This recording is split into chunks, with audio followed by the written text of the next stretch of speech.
Welcome to episode 6 of Ex Novo. 3 long and uneventful days have passed as the Yakuza cargo ship cuts smoothly through the East China Sea towards Hengsha Island. Weapons checks and games of chance have given way to long naps, stolen in fits and starts without visible access to the sun. Suddenly you are roused by the ringing of a nearby ship's engine as it passes close, within a few feet at least, you'd guess. The ship jerks to one side as it begins its docking procedures. You're filled with the sudden anxiety of a covert arrival in an unknown city. Habitually, you once again review your ID packages, thoughtfully provided by Sasori and the Sumeragi Kai.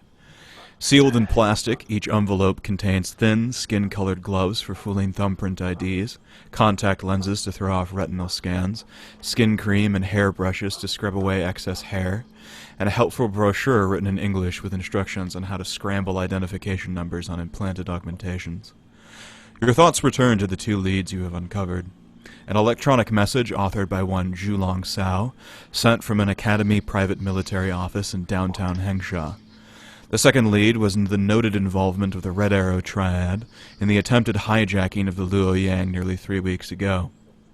Triad territory is largely unknown to you, save for the presence of the Jade Buddha Temple, where organized criminals have been known to traffic with foreigners. The ship slows to a halt, and you can hear the sounds of industrial machinery from inside the hold. What will you do first?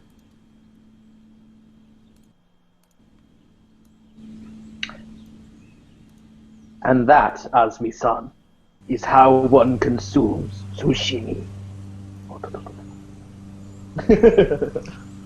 Sasori will stand from where he has been kneeling in deep contemplation and look around. He will find his discarded clothing as he's sitting naked to the waist, allowing his body to breathe in whatever stale air there is available before donning his shirt and very carefully and meticulously buttoning it, walking towards the access shaft where they will eventually be released from. You come to a rusted steel porthole that secures your smuggler's hold from the outside world. The ship seems to have stopped. You don't feel any forward motion. Weren't we given some kind of wait until there was a knock or some such? I believe it was. Yes, there was. You wait for a few minutes. No knock seems to come.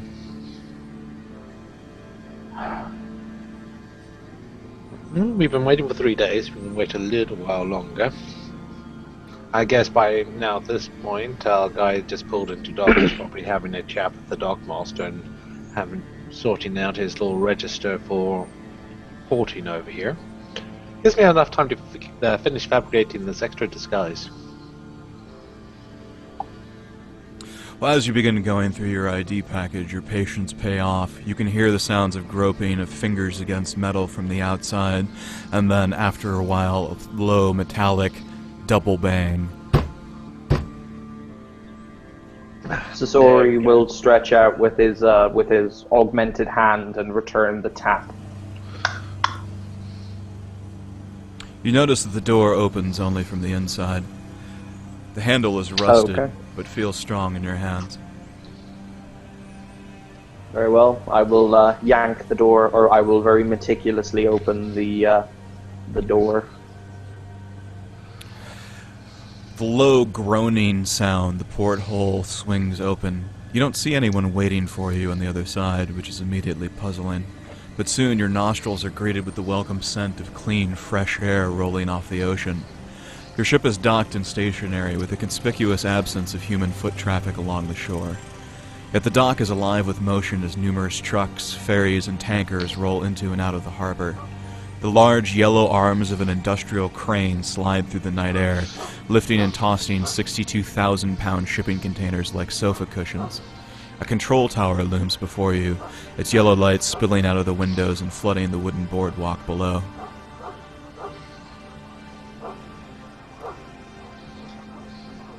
I'll motion down into the container where the others are squatting and tell them, "Come now, it's time to breathe free air again." Should probably go find a place to get ourselves cleaned up. Hey, At this point, I'm pretty sure most people can smell us coming 3 minutes away.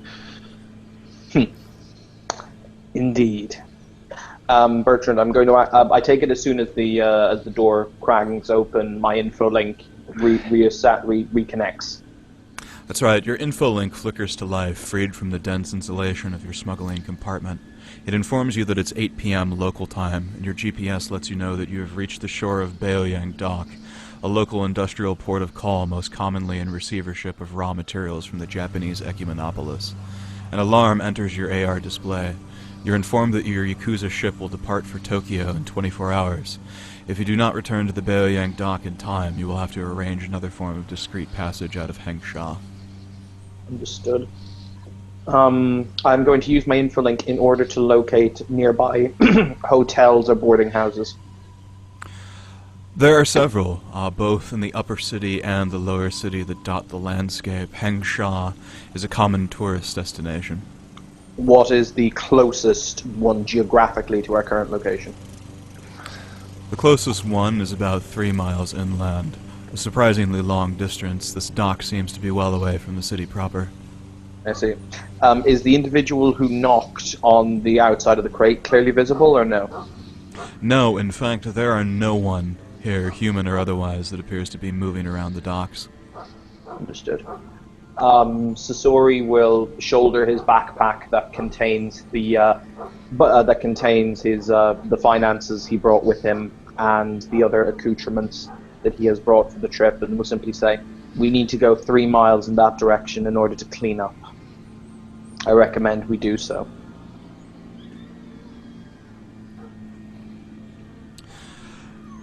Okay. Well, proceed cautiously. It's too quiet. Give me a perception roll, please, Mr. Winston. Yes. I'm just using solid dice today. I can always point the camera at them if you want them pointed at. No, by all means. I rolled a 6, which is well underneath my perception by quite a margin. You notice a thin silhouetted figure bending over a desk in the guard tower to the northeast. It's fairly easy to avoid, but you have to think first to do so, and you instruct your comrades to avoid the baleful yellow light emitting from the tower. With that, the rest of you pass underneath the hauntingly familiar cranes as they move back and forth in their own rhythm. Absent human life and animation, the dock seems to have a life of its own. You travel on foot for a mile inland before you're able to hail a cab using your info link. The bright lights of Hengsha Island reflect off the windshield of your pod car as it draws closer to the city. Where once you would have looked up to see the moon and stars, the citizens of Hengsha see only the distant lights of the Pangu, the overarching platform that looms over the lower city and provides shelter for the city's wealthiest citizens. Before long, you pull up in front of a small hotel room. A green light ushers down the stairway. As you can see, no particular signage except a large glowing neon sign out in front that tells you you've reached your destination.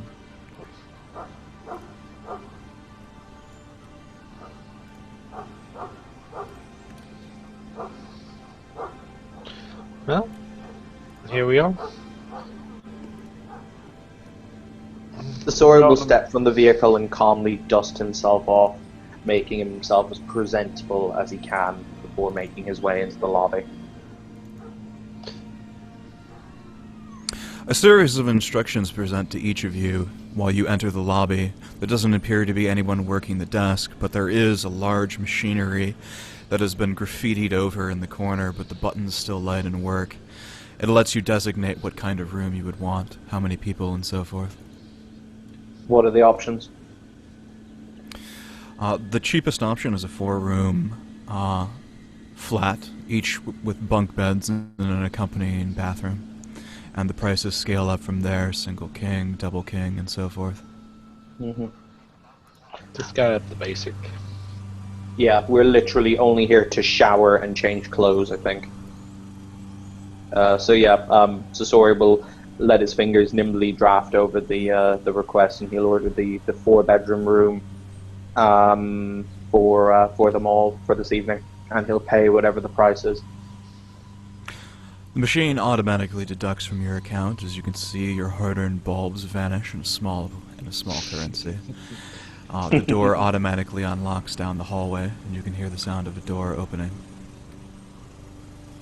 I'll motion to the others. Right, we have the room for the evening. However, let's just take a shower apiece, change into fresh clothes, and be out of here. Take a stock of some equipment. If you guys got your links on, try to catch up on what the local news is. Right.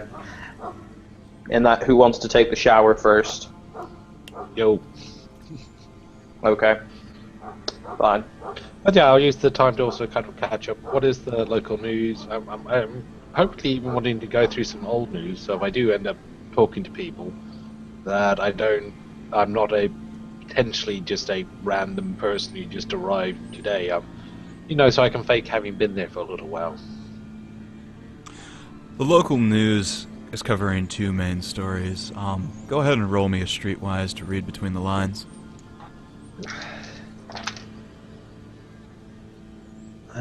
What's my streetwise? Streetwise is based off IQ? Mm-hmm. Okay, so I rolled a 12, my IQ is 30. If you don't have any points in streetwise, it would default to IQ.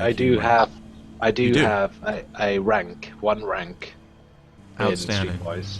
So I think that would, yeah, I'm just, hadn't filled that bit in, so I'm just filling it out now. Okay. You were kidnapped first in Hong Kong, so you're no stranger to the way the Chinese government likes to run its news corporations. It's slowly been losing its grip over the press over the years, and you're quickly able to read that there's two main stories. One, Taiyang Medical's latest acquisitions in the United States mainland, as the Chinese augmentation empire moves ever further west. And second, the ongoing protests in the lower city. It seems that the latter is the real story, but the People's Party has been working overtime to try and cover it up. Also, just a brief thing of, please forgive me, but it's been 2 weeks and I've completely forgotten what we came down here for. If you like, I can show you the two emails that you recovered from before. Yeah, that would be nice to take a shower time as an opportunity to refresh. Sure.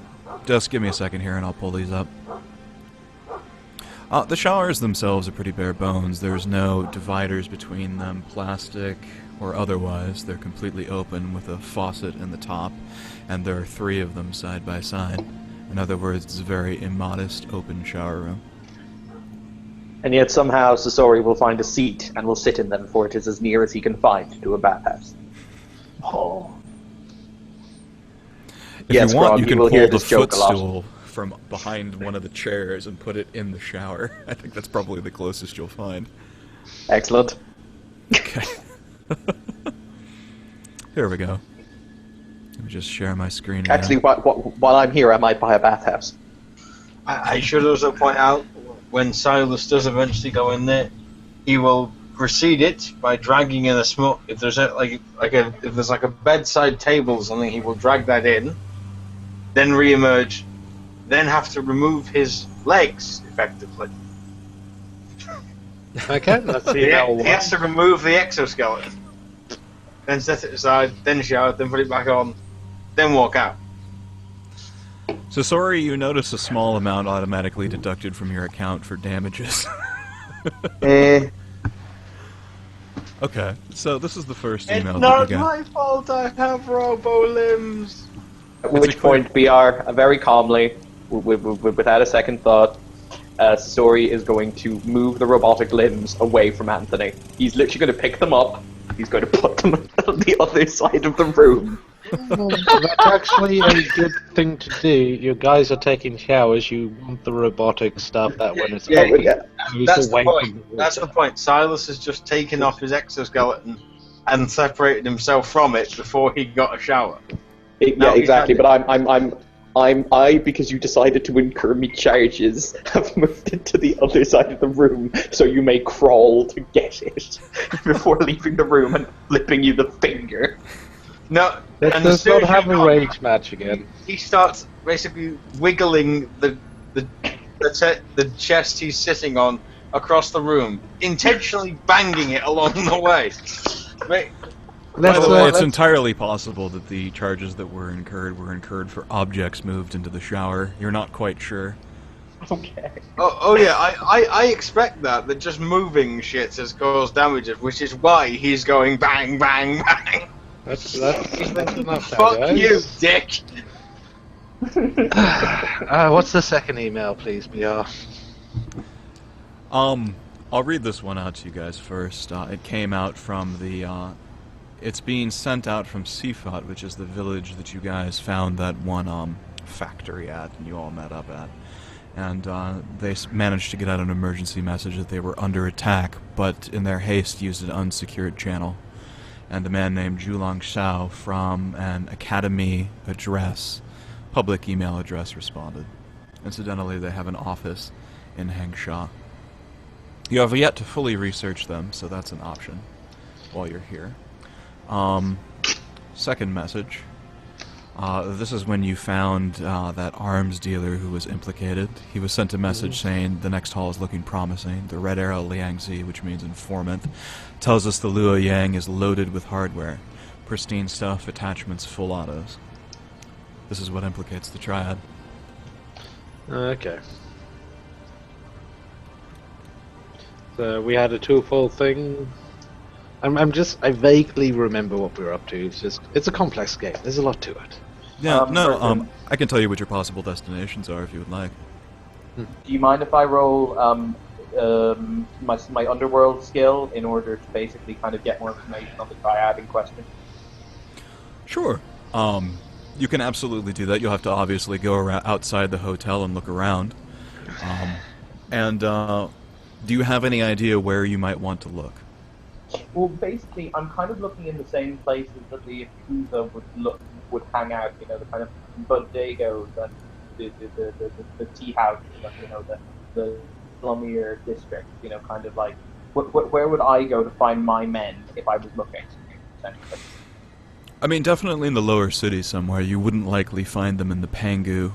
They do have religious connections, and they sort of involve themselves in ritualistic functionalities similar to the Yakuza. Are they Buddhist, Confucian, what kind of religion? It varies from triad to triad, but you do know, you have heard. Actually, I'm going to save this. Go ahead and start looking around the underworld and make your roll, and we'll see what you find. Okay, uno momento, report paperwork. That is a 6. Up there. That is 6. My underworld skill is 12, so I succeed by 6 married with 5 cards. 3 married. Alright, so you succeed mightily. As you're asking various contacts around the lower city, most of them seem quite unwilling to talk to you about the triads. It's no surprise. They don't know who you are, and you might be a cop. It's also quite easy to tell that here in the lower city, the police are largely viewed as just another gang. And that perception has persisted for a long time, but eventually you're able to convince someone that you're a Chinese national, an old man, blind in one eye, that has some of the cheapest ocular augmentations you've ever seen in your life. This thing looks like it was purchased at Toys R Us. It's got gaudy colors and hard plastic, no elegance at all, and the thing can barely move around in its socket. But he quite openly tells you that, while he's not sure if they're triads, there have been numerous men in suits going into and out of the Jade Buddha Temple and the nearby surrounding bars. It seems that you've wandered into the center of their territory. I see. So, in that case, to the Jade Buddha Temple. Okay. Let me call up a picture for you here. Who else wants to go with me to the Jade Buddha Temple? Anybody? Yeah, sure. By the way, what's the plan for how nice we're planning to be to these people? I have big bags of money, they have big bags of information, and the two shall meet. Pretty nice then. Pretty nice. Unless you really want to get him for, unless while I'm distracting them, you want to hack their systems and download all their shiny things. That does sound pretty nice. It might actually be worth doing it. A cursory glimpse at the exterior of the building tells you immediately why it's called Jade Buddha Temple. An ancient statue of the Buddha lies out in the rain, surrounded by small wooden sticks and open power lines. It seems that sewage is leaking onto the street. The ordinarily shoulder-to-shoulder packed crowds of Hengsha seem to dissipate here. You don't notice anybody hanging around or near the temple. A small trash can burns with fire in the distance. As I have never previously discussed it, but it would not be uncommon in the slightest, can we assume Sasori is a Buddhist? If you want to be, you can be. Mm-hmm. Basically, if you're either going to be Shintoist or Buddhist if you live in Japan, so I'll make him a Buddhist. Okay. In that case, he will walk up and he will bow and give due reverence to the statue of the Buddha. Oftentimes there will be a monk outside who will be selling incense that you basically light as you pray. Is there such an individual? No, you do notice incense holders that have been placed in the traditional style. 12 to be exact, that burn down over the course of the day, but there doesn't seem to be anyone attending to them.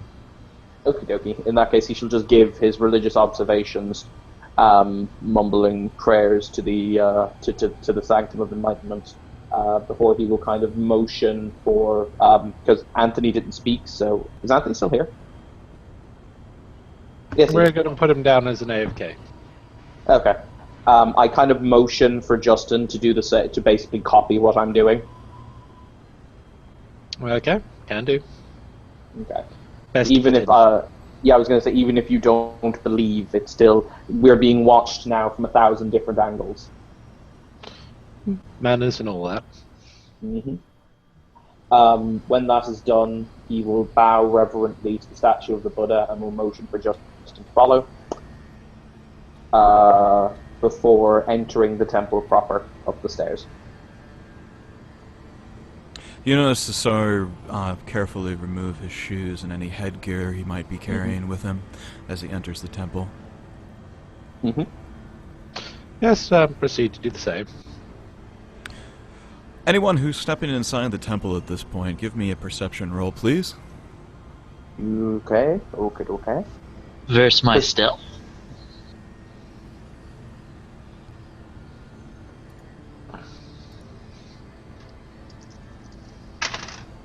I succeed on a 6 with a... How do critical successes work, Bertrand? Is it the number of ones, or is it just the number? It's typically on a total of a 3 or a 4. So you can either roll 1, 1, 2 or 1, 1, 1, depending. Okay, cool. In that case, Unless I your have skill is higher than 15, then it starts going up. Okay, But well, yes, I still succeed on my perception roll. yeah, I succeed by 2. So I roll 11. You notice one of the temple patrons, also barefooted and without any headgear, surreptitiously hand a brass coin with a square cut out in the center to one of the temple maidens. With her knowledge of Buddhism, this doesn't strike you as an ordinary practice, and you notice as she attempts to slip away behind a sliding wooden door and closes behind her. How many people are currently in the temple? With the darkness and the smoke, it's rather difficult to say, but you've noticed at least 3 or 4 temple maidens and 2 or 3 other patrons that seem to be enjoying themselves. Very well. I will make my way over to the temple maiden. She stares at you as you approach and then gives a very short curtsy. I will lean in and simply say, Justin, how do you want to play this? Should we do the whole lie? We lost our coin coming in, or should we blag and try and get an audience anyway? I think go for the blag. But, well, yeah, go for the blag. Okay. This is the type of people that if If you had a coin, they probably already know who you are. He will lean in and he will whisper very pointedly, I come from the land of the rising sun. What was the name of the triad? It was the something dragon triad, wasn't it? The red arrow. I come from the land of the rising sun, to the land where red arrows do strike to the land where red arrows sit sacrosanct above dragons, and hope that they will hear my words. You have traveled far, the young woman says. You can tell she's about in her 50s and very short, standing at only about 5'1", her black hair sort of pulled tight behind her head, wearing a traditional temple dress. What business do you come here with? I speak words with those who have authority to speak them, and a long journey was necessary. She nods her head politely, not wishing to press. What is your name? What do you think, Justin? Should I give the real name or the fake name? What's a middle Yakuza rank? There's Wakazasha. There's underbosses. No, I was just wondering, what's the middle one? There's something like Straw Sandal? I can't remember what the specific bit for it was. I was just saying that you could say you're just use it as a just give yourself a term that's referred to as a semi-ranking individual. Then what I'll do is just simply say, I speak on behalf of the Sumeragi Kai. That is all that needs to be apparent. Let's see. Give me either a perception roll or etiquette, if you have that, or anything else to notice body language. I do indeed have etiquette. Okay. Etiquette is perception-based, yes? Or what would it be? Is it perception, or...? If it's not on your skill list, then yeah, just go ahead and roll perception and I'll give you a circumstance bonus if you're trained. I succeed mightily. It's a 12 and I roll another 6. As you mention the phrase Sumeragi Kai, you notice her eyes go wide and her pupils dilate, showing signs of fear. But she soon chases the emotions away and nods politely. He will simply say, my sword comes peace-bound in order to speak honest words, not commit any action. Of course, sir. My masters will wish the same. Would you excuse me? I will contact them. Absolutely. If you would follow me, please. Mm-hmm. She ushers you into a small waiting chamber, a table surrounded with chairs. Otherwise an ordinary boardroom, with the exception of various religious Buddhist adornments rounding the room. The room is empty and lit with candlelight, and she ushers the rest of you to take a seat.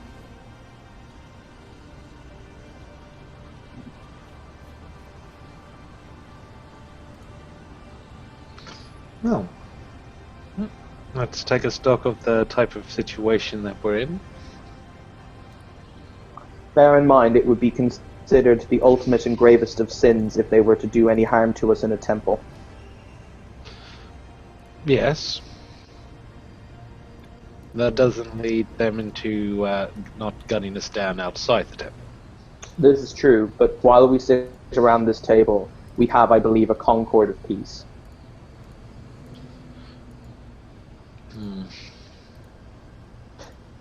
So, how's the information flow around this place? Data-wise. You have full info-link access, as you would pretty much anywhere in Hengsha.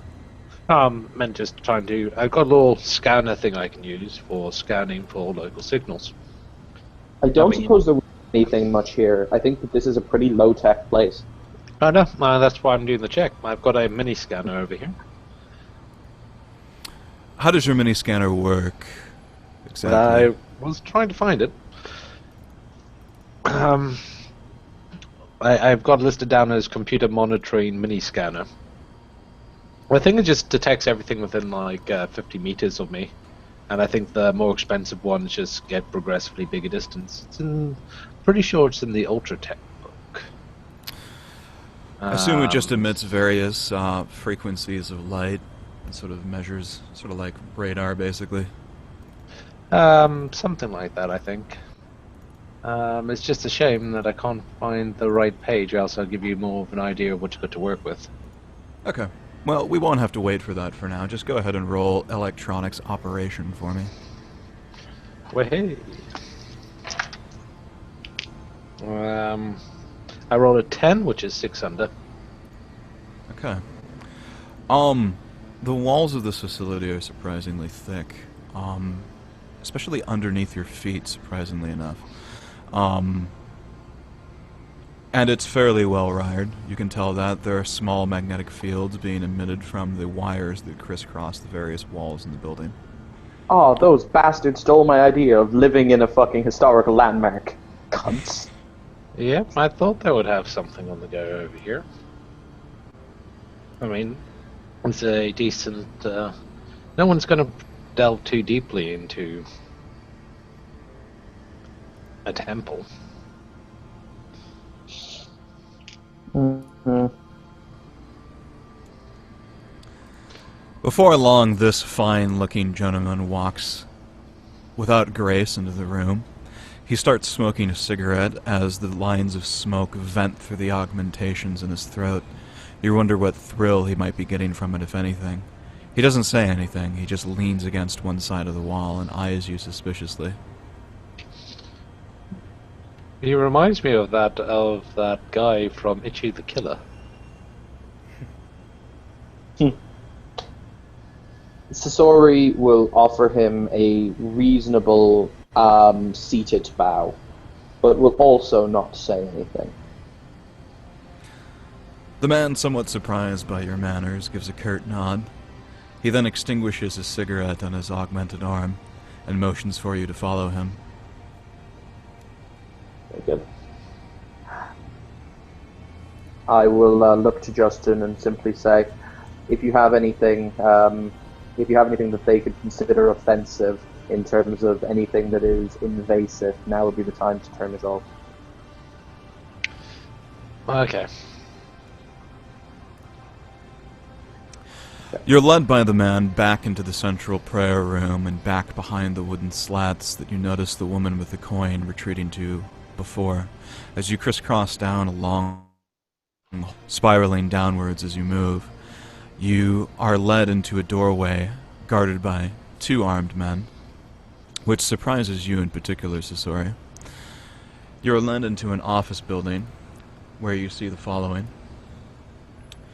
It is a computer chair with a complex Decker module. The room is adorned with all variety of cyber limbs and other sorts of equipment.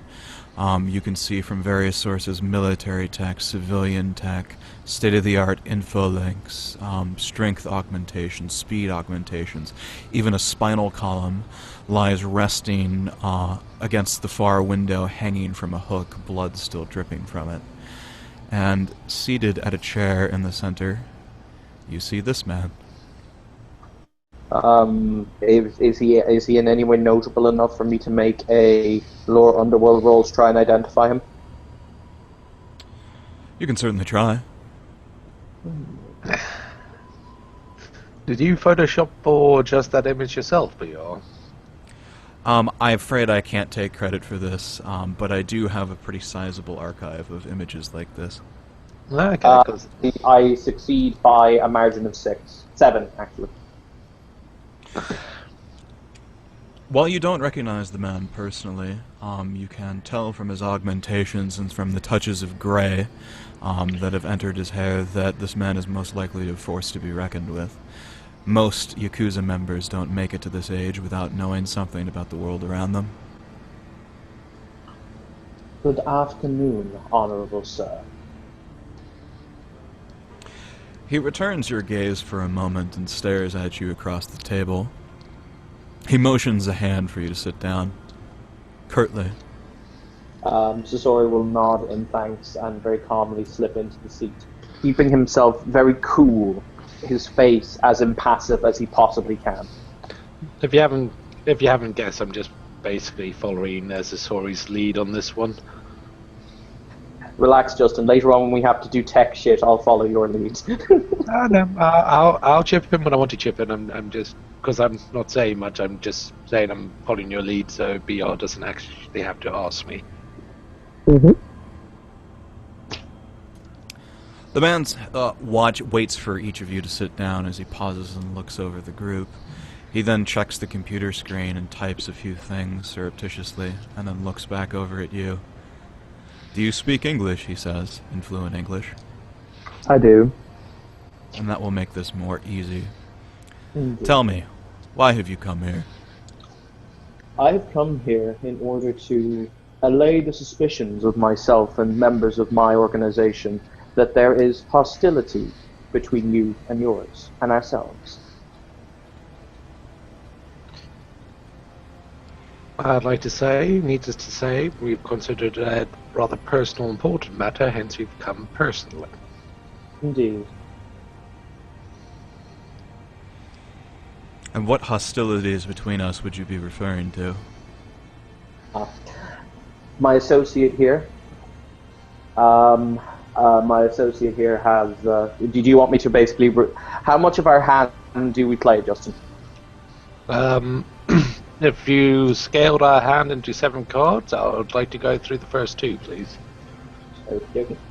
We have evidence that suggests that you are behind that individuals who claim to be members of your organization are behind a raid upon Sumeragi Kai property in the South China Sea, as recently as 3 weeks ago.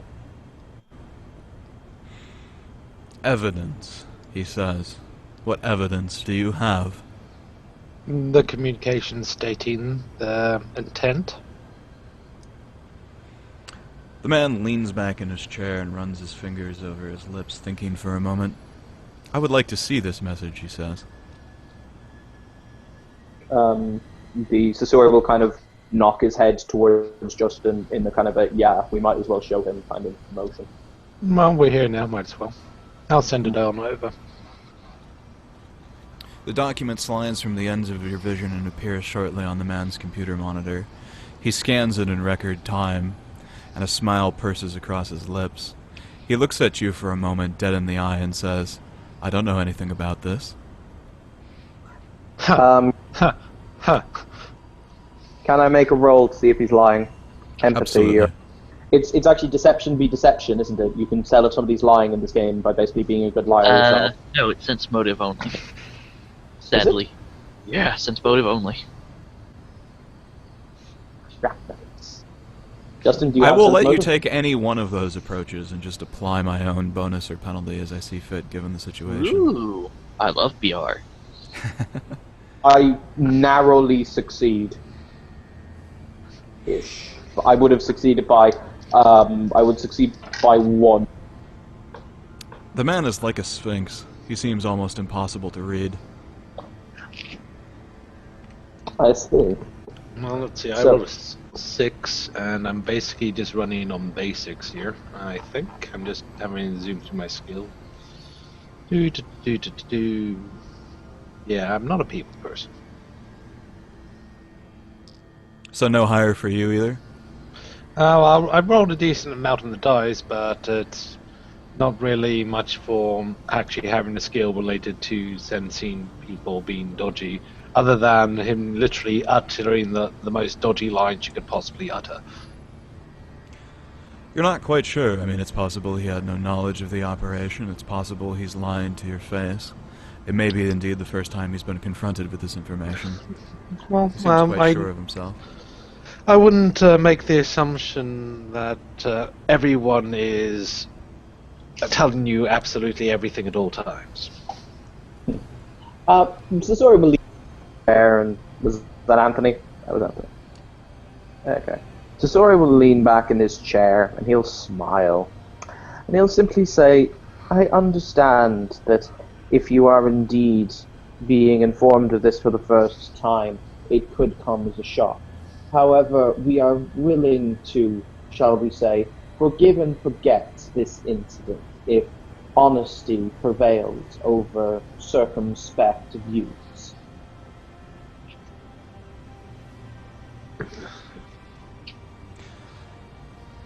You are in the center of one of my facilities. I have no reason to lie to you, the man says. Indeed. Would you be able to tell us whom this, because could you identify, you couldn't identify who the email was sent to, could you, Justin? I thought we got a little something, but not that much. The email message mentions a Red Arrow in format, but doesn't mention any of the Red Arrow Triad members by name. Would you be able then to ascertain who this email was sent to? We would like to have a polite discussion with the individual. It looks like it was sent to an arms dealer from someone inside a village in... Where is this? It must be inside Cambodia, I think. Then why would they make reference to your Triad? I do not know, the man says. But I think you have come here for the wrong reasons, he said. Standing up, resting his hand on the table, he walks to one edge of the room and whispers something to one of the men outside. Give me a perception roll. Oh, God. Justin, I get the distinct impression the words roll initiative are marching with absolute surety towards this conversation. I rolled a 9. So I passed did my initiative by 4. I passed my initiative by 3. You can hear the sound and shadows of men moving from the outside, and you hear the man mouth the words, "Make ready." Ah, excellent. How's this place lit, by the way? Dim overhead lights and LEDs for the most part. Sasori will smile and he will say, "Now then, the fact of the matter is that yes, we are standing in the middle of your facilities. And yes, you have us outnumbered and outgunned. However, if we are killed in cold blood, I have it on good authority that the Sumeragi Kai and their allies in the fellow Yakuza organizations will be most displeased."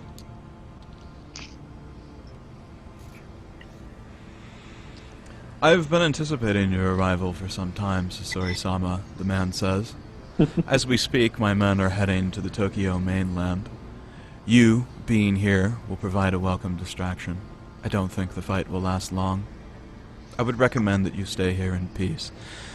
These quarters are comfortable, and my men will not harm you so long as you do not lift a weapon against them. I've always been known to be a wildcat and a maverick. What can I say?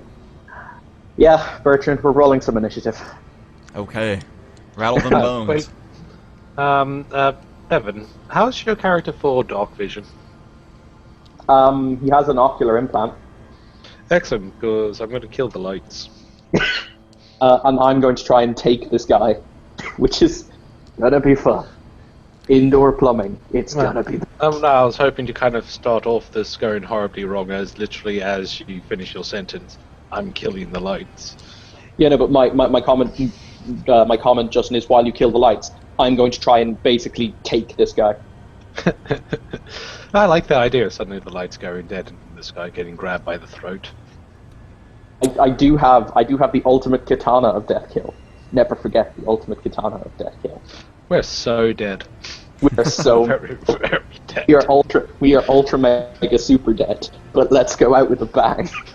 Unless I show up to save the day. Speaking of which, I'd like each of you, Grog included, to let me know what your basic speed is in the chat. Do you want the sequence? Is that what you're asking? No, just where it says basic speed on the top left of your character sheet. I seem to remember it was like 8 or something with you, Grog. Yeah, that's 8. I'm on 5. 8.5 actually. I am on 7. Yay, tactics. Yay, combat reflexes. Yay, all the nice things. I just have one augment that boosts my speed by 2. Go ahead and put it in the chat for the rest of you just so I can reference it later. Thank you.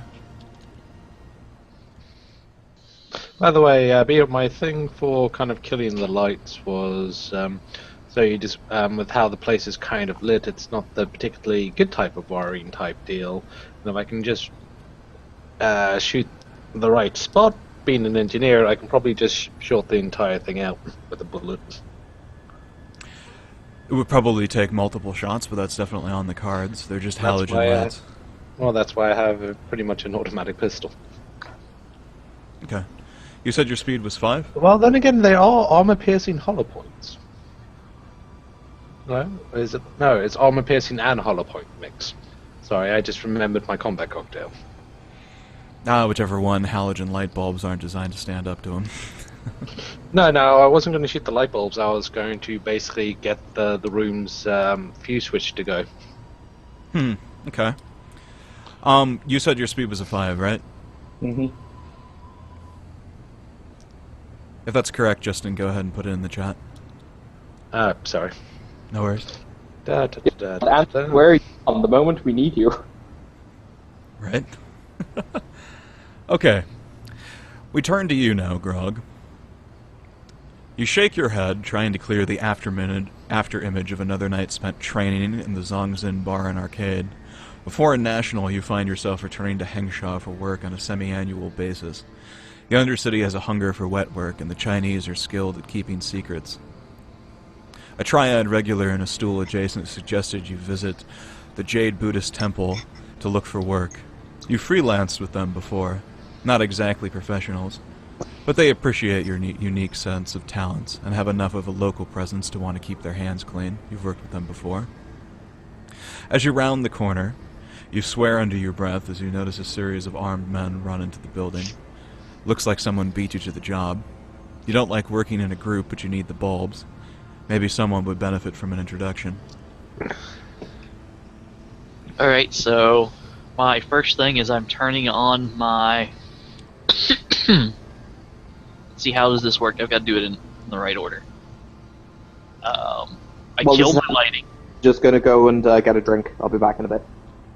My TACnet turns on. My target tracking turns on. Video masking, my voice processor, my voice mask.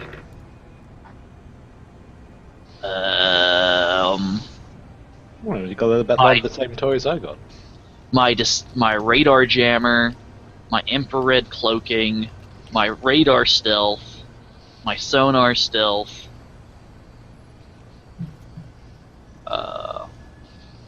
I activate my own radar, which isn't, and sonar, which isn't affected by my jammer. And I just, walk in like I own the place.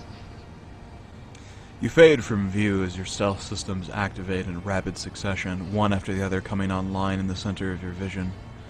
You notice that there is a conspicuous lack of the usual temple maidens and disheveled customers that usually hang out around this place. You can hear a commotion coming from down the stairs. Grog, was thermo optics in your list? Yes. Good. I guess I'll roll my stealth as I'm going. Are you going to attempt to just walk right past them? Yeah, I'm just gonna walk right past them, like just stealthily, because they can't really. Because I can shadowy walk around. All right, go ahead and give me a stealth roll. I am that damn good. That's D8s or that's D10s rather. That's not a good roll. That's not what I need to roll. Yeah. 4, 8, 11. I made it by 20. Well, it's a pose, so we'll see. Wait, how do you have a stealth of 31? I have a bunch of bonuses that are tacked on. There's bonuses, and then there's having a stealth of 31. I would like to know what they are, because I want them.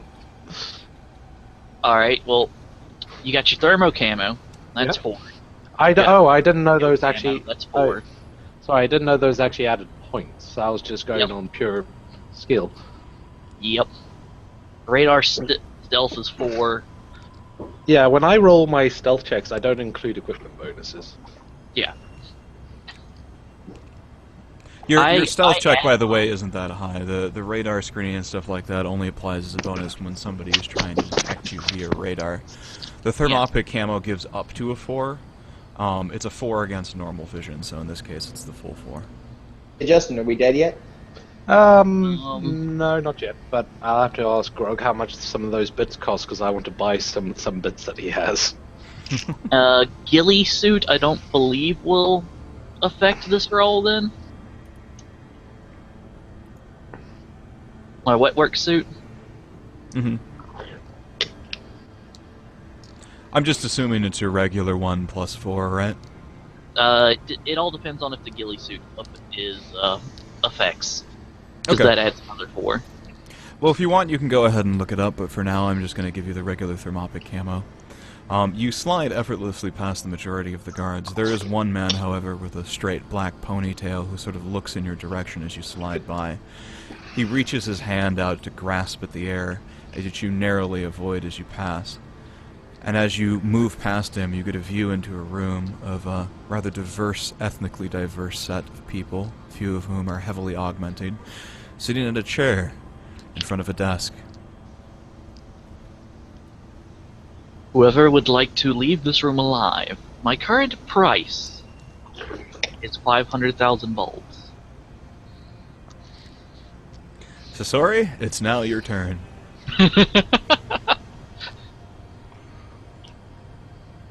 Sasori will point at the man sitting in front of him before calmly draw. Actually, I have to make a quick draw action to draw my sword.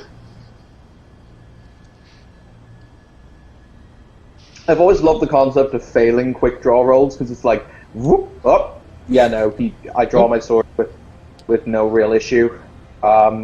He'll simply smile and say, "Help me take the one sitting in the chair, and it's worth 75.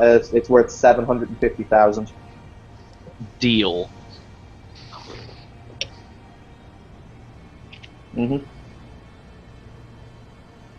Sorry, my internet did a weird thing on my computer. For the purposes of the next few moments while I try to reconnect, if dice rolls need to be made, then yeah. But basically, Sasori is going to vault over the table at the augmented gentleman. Okay. That's your move. Yeah. You're up, Justin. Okay, well, I was thinking, well, just judging from the picture, you've got essentially one of the light sources bolted in the wall. So basically, if I shoot it, I should be able to cause the damn thing to short circuit, which should then drop the fuse for the room. Give me a perception roll. Nope.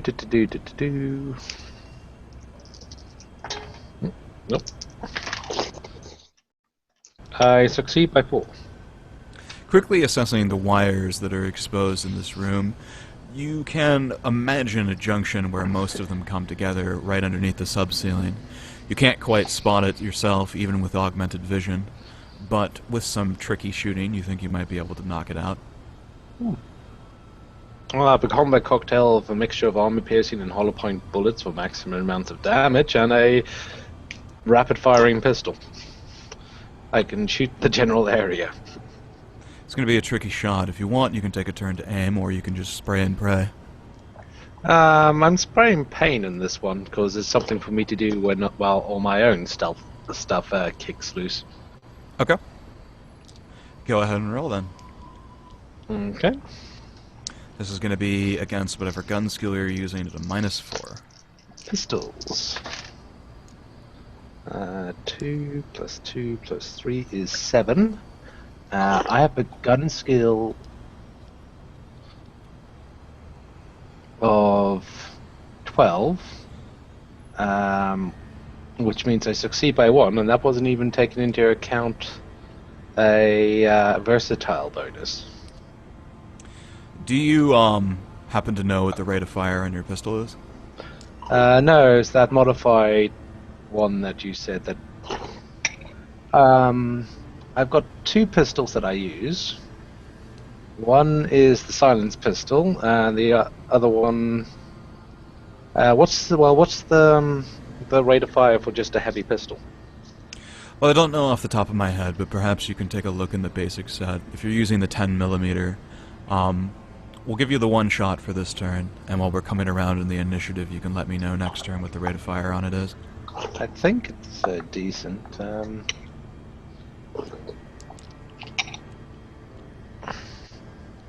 By the way, is my plan successful? It would seem so. The bullet embeds itself in the sub-ceiling, penetrating without much issue through the thin, papier-mâché-like material. A shower of sparks emit itself from the corner of the room as little bits of flame lick the sub-ceiling as bits of the ceiling fall out. You can hear the sound of cable stretching over metallic grating as the light in the center of the room crashes down on one side and smashes into the computer below. And go ahead and roll dodge for me, if you would, please. That goes for you too, Sasori, and I'm going to roll for the underboss. Can you also roll for me, Bertrand? Sure. How is dodge done? It's your basic speed plus 3 that you roll against. Mm-hmm. I'm literally on the cusp. Okay. So that's an 8. So is an 8 do you have to roll under or do you have to meet? Meeting it will give it to you. Rolling under will give it to you as well. Okay. So you just barely tilt your head back in time as you cover your eyes as a shower of sparks erupt from the surface of the desk. You can feel the bright fire of the light dancing across your forearm, doing no real damage. By the way, rate of fire was 3, by the way. Okay. We'll remember that for next time. You would have scored 2 hits. Awesome. House underboss. The underboss just manages to slide to the other side of the table. He's now on your side of the table next to you. And Sasori whips himself underneath the table in front of him, just barely dodging the sparks. And we come around... Actually, it's the bad guy's turn. Gonna roll for the underboss here. Who's that? The underboss does not attempt to engage with you. He performs a dodge and roll maneuver, which just manages to make it past Winston Triad, and he's now significantly closer to the door at the end of the room. Meanwhile, 2 of the guards wielding subatomic weapons file into the room this turn and begin to take aim. Did you say subatomic weapons? Did I say subatomic? Excuse me, submachine guns. Okay. I was worried there for a second. That's a lot different than carrying around a fucking proton pack on your back, for the love of Christ. Don't cross the bloody streams. Haven't quite made it to the Fallout series yet. Jesus Christ on a cracker. So where are we now, sorry, in the initiative? We are down to Grog. Well, Ideally, I do want that person alive. I did say that. you didn't ask him to be alive. I said take him. Yeah. So I'm going to. I know, well, I'm allowed to talk. Talking's a free action. My comment was, ideally, I want him alive. Ah. Because I understood what Evan said could be somewhat misconstrued. VR, I'm going to make a targeted attack versus the boss's legs, Okay. trying to hack them off in one blow. What is that, like a -4-ish? Yup. Okay. So that is a 13 or less. Well, depending on your gun skill. By 3. Okay. What's your rate of fire? It's a katana, so every turn. Ah, okay. He is Some going mono-wire to... katana. Ah, you did the same thing I did. They're great. Ah, monowire. The armor, the weapon of fuck your armor. He is going to attempt to dodge. See how he does. He fails. Go ahead and roll damage. Oh, goody goody gumdrops. And then everyone sees a flash of what looks like a rocket going off as the katana swings. You have a rocket built into your katana. You'll see. So 6, 11, 16, 19, 23 DR or armor divisor. The armor divisor on this. Armor divisor is 10. So yeah, armor divisor 10. Now, what's this about the rocket? I remember that being on your character sheet, but It first adds of all, plus- how does it not blow up your hands? That's what I want to know. because it's attached to this very large katana on the back edge and helps propel it forward. Where the hell did you find this stuff? Ultra Tech. I was reading Ultra Tech. I've never seen a rocket-powered katanas. That is awesome. Rocket Striker is the name. It is $500, weighs a pound. Awesome. Ultra Tech, page You 160. know how the samurai's sword is his soul? I need to get me a rocket on my soul. I did. Okay, remind me to check this out later. The rocket leaves a smoldering crater on the man's thin, white, augmented limbs. It doesn't seem to do much in the way of damage, but the sharpness of your monowire blade cuts into the ligaments of his left leg, and you can see sparks and crackling emit as the man looks down. Must have had a shit ton of DR then. Because that's 11. 23 against his DR reduced to single digits. Unless he has a health of 20 BR, I think I just cut his limb off. Look at the guy's face. That's true. His limb is not severed. I know, I'm staying with this guy is cybered up to the teeth and back. No, literally, he might have cyber teeth. Was it a major wound at least? Well, we'll see. Oh. Okay, we're up to Sasori now. You have taken cover from the falling light on the other side of the desk now. Okay. Sazori is going to... How far am I from relevant targets? The closest one would be the old man, the underboss. With a move and attack, you could reach him. Yeah, screw that. We'll try and move and attack on him. Then I guess that puts me on the other guys then. You can do it. I kind of, sort of, maybe believe in you. Okay.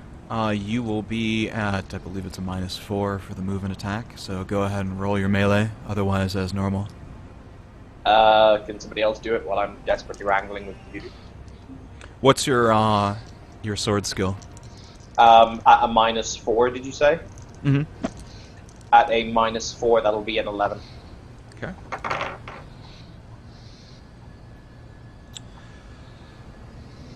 The man turns sideways as the swing goes wild, just narrowly missing him. No. You can do it, Justin.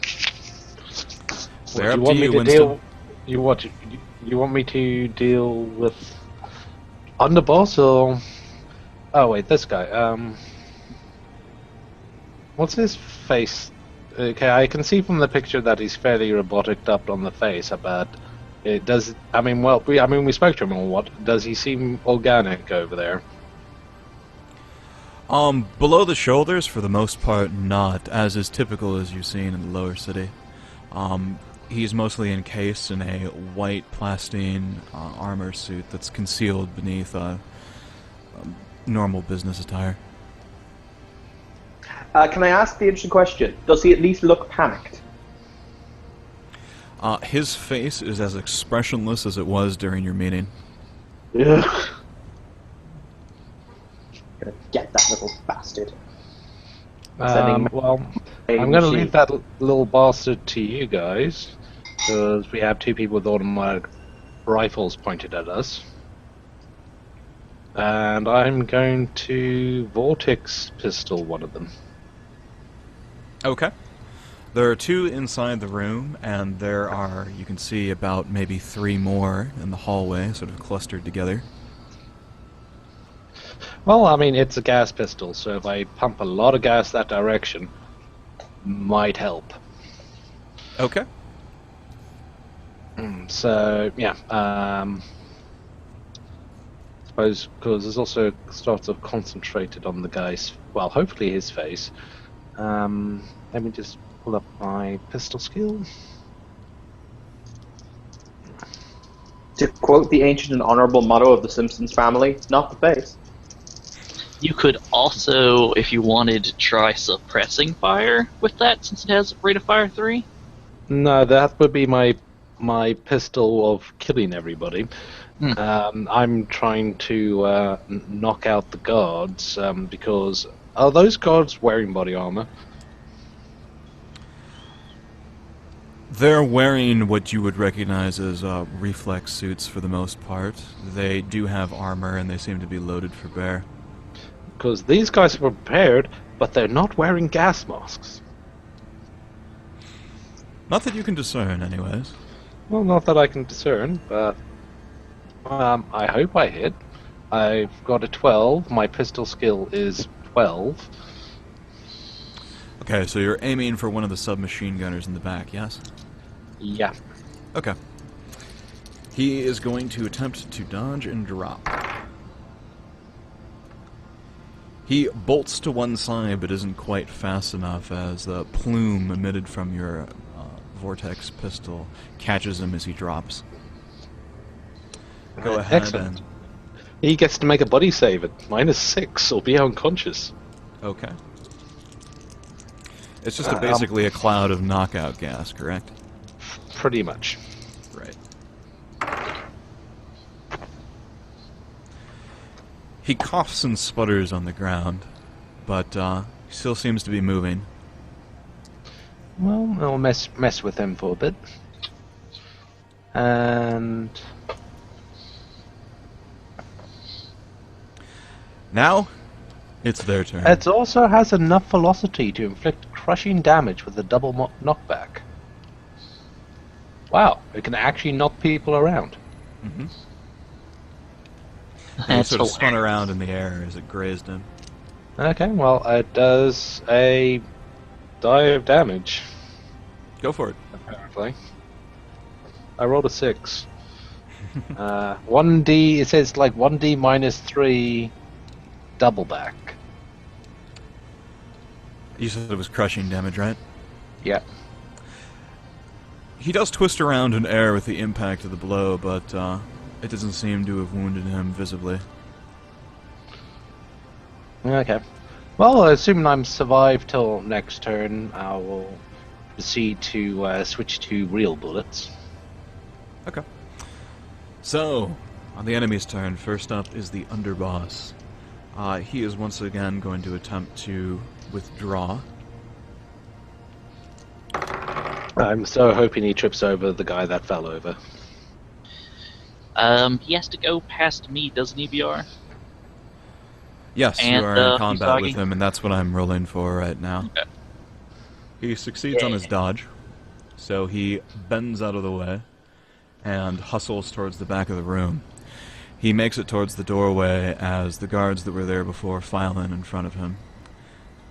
The one in the room that was not aimed at with the vortex pistol has completed his aim, and he is going to fire at Winston Triad. Okay. Do I get any bonuses to get out of the way, considering what he's trying to shoot at is a person in a dark room with thermo-optic camouflage? In this case, no. Ah. He succeeds by a margin of 2. You may attempt to dodge if you wish. And I will give you a +1 circumstance on that.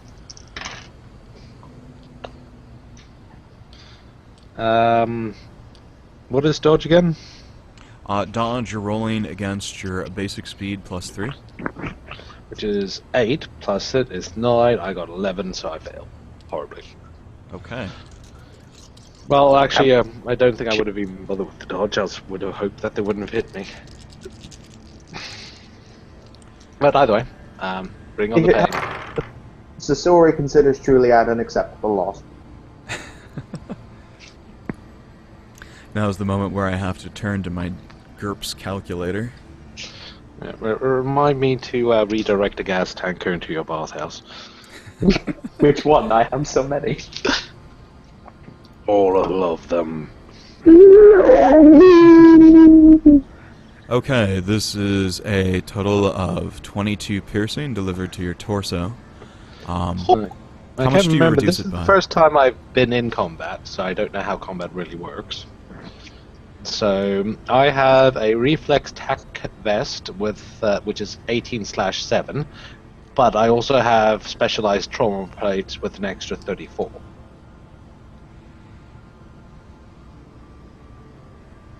The trauma plates...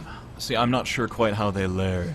I mean, if you layered I them have both no as two... idea how they work either. It's just We had this discussion. You Yeah. can't lay armor like that. Remember it's not a layer of armor. It's literally an upgrade for the armor that says you can pay extra for trauma plates that add 34. Are they It's one-time literally use? in the reflex armor section. add 34. That seems It says you can have trauma like having plates, a- which like trauma having plates- clamshell over your reflexive armor. He can't It- wear any other armor on top of this because Well, it makes it rigid. Yeah, my idea was trauma plates are just a replacement on certain sections that it doesn't add to your 18. It is 18. Okay. So I'm just looking up the spot nows in Ultratech, I think.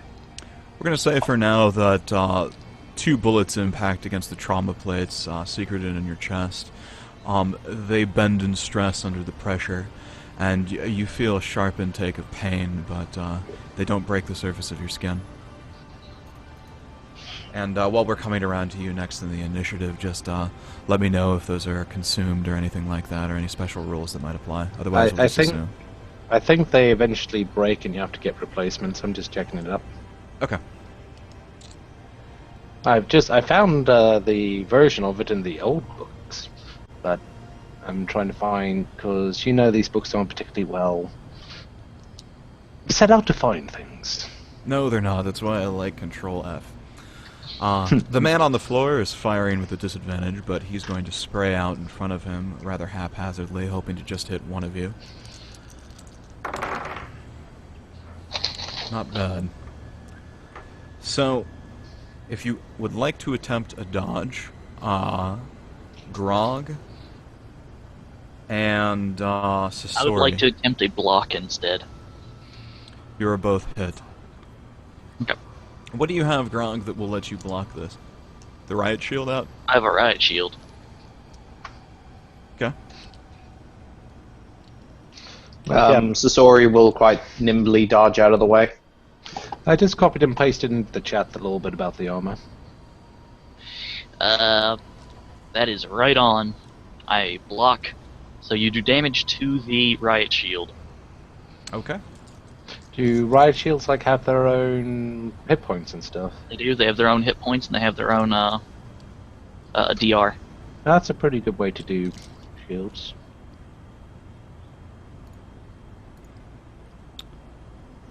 Okay. 37 points against the shield. As 3 shots impact against it, you hear the sound of sparks and metal clanging as the bullets impact against the shield. Does it have any armor divisor on this attack that I need to be aware of? It's piercing with 2 pluses. I believe that's like an armor divisor of 2 or 3. Okay, so the shield is still whole. Yep. Yay, hardened. The men standing in the hallway, one of them uses his move action to move in front of the doorway, blocking the exit from you further, as the 2 others behind him fire their weapons. One of them is going to fire at the... I'm assuming that your riot shield is covered by your invisibility, Grog? Yes, sir. Okay. He saw where the other bullets impacted, so he's going to attempt to take a shot at a penalty anyways. While the other will aim at Sasori, who has a +2 circumstance because he's behind a desk.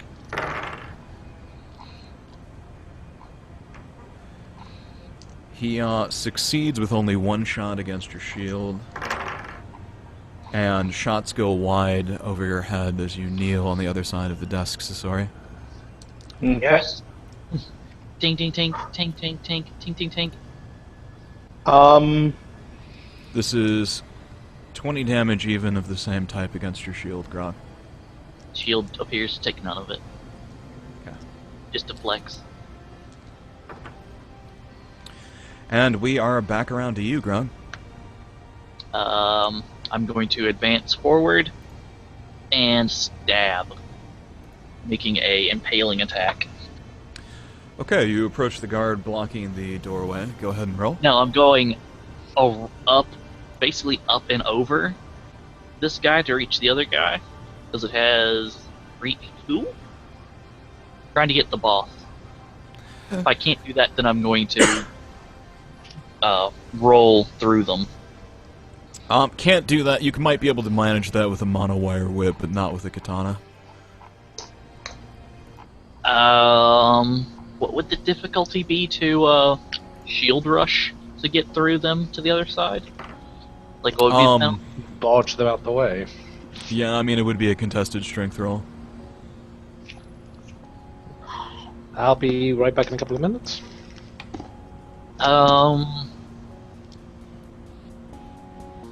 Here's a question for you, VR.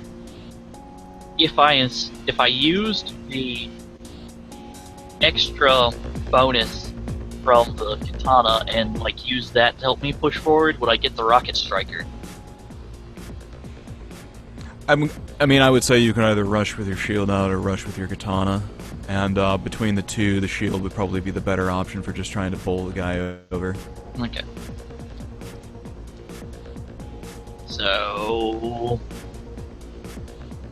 contested strength roll.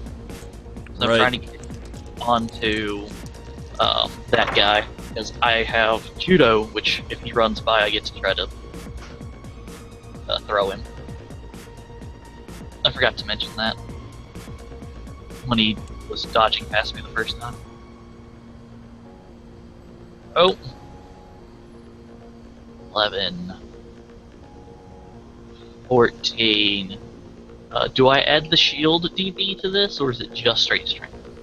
Just straight strength in this case. So you succeed by a margin of 3 if memory serves, right? Correct. He succeeds by a margin of 5. So, go ahead and give me... roll against your dexterity.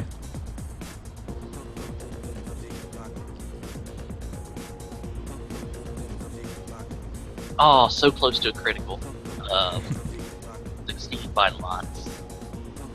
The man reaches out and tries to grab your shield as you try to move past him. It stops you in his tracks and he attempts to wrestle the shield out of your control, but you manage to hang on to it. So he's now got a hand on your shield as you're held in place. Alright, I'm going to roll versus health for extra effort. Okay.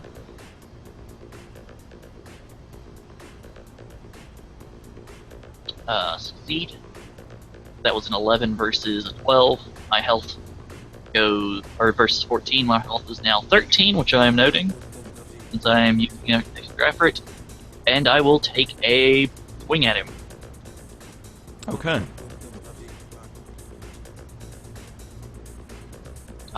No called shot or anything, just rolling straight up. Target of opportunity.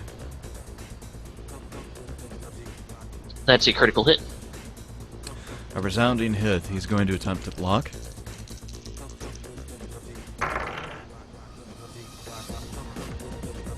The man pulls the shield out in front of himself as your katana skits along the side.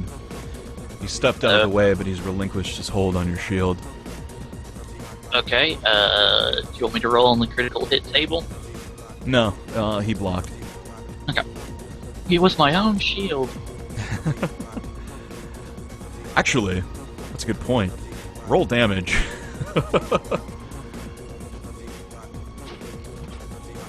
I want to know what his block skill is, because he doesn't get my shield DB. That's you. You can tell from this interaction that the man is very strong, perhaps as strong as you are.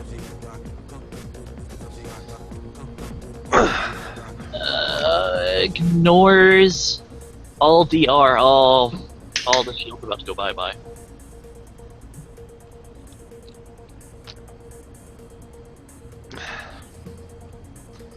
I thought it was 5 dice for your monowire katana. It's 4 dice plus 3. 4 dice. Okay. I Yeah, need plus 3 is 4 better. die plus 4 before I hit 5 dice. 8, 10, 11. Shield is still there because I rolled shitty. Your monowire slices through the top part of the shield and impacts near the viewport on the front of it. A piece of it is hanging on by a thread, but most of it is still usable. No.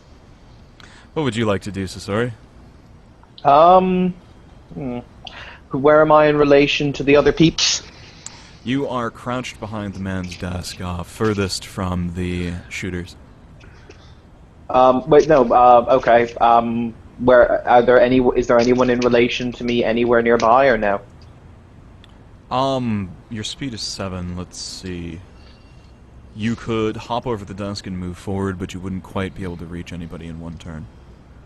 Okay, I will do that then. I will charge one of the motherfuckers. You could also, if memory serves right, he could run behind my shield and benefit from that too. Can I actually throw my katana? You could roll against throwing, yes. Okay, let's do that then. Do you have the throwing skill? I do not, which means I half it, which should be interesting. And I succeed. Just. Ooh, that's nice. Who Yeah. are you aiming for? The one on the floor or the one still standing? Yeah, the one on the floor, 'cause it's not like he can really... I'm basically just gonna go... Wah! Yeah, I'm just gonna... Not like he can dodge. He really He's can. already on the floor. Go ahead and roll your damage. Yay! What is it? Grog, what does a monowire katana do? 4 dice, right? You're looking at 3 dice. Swing.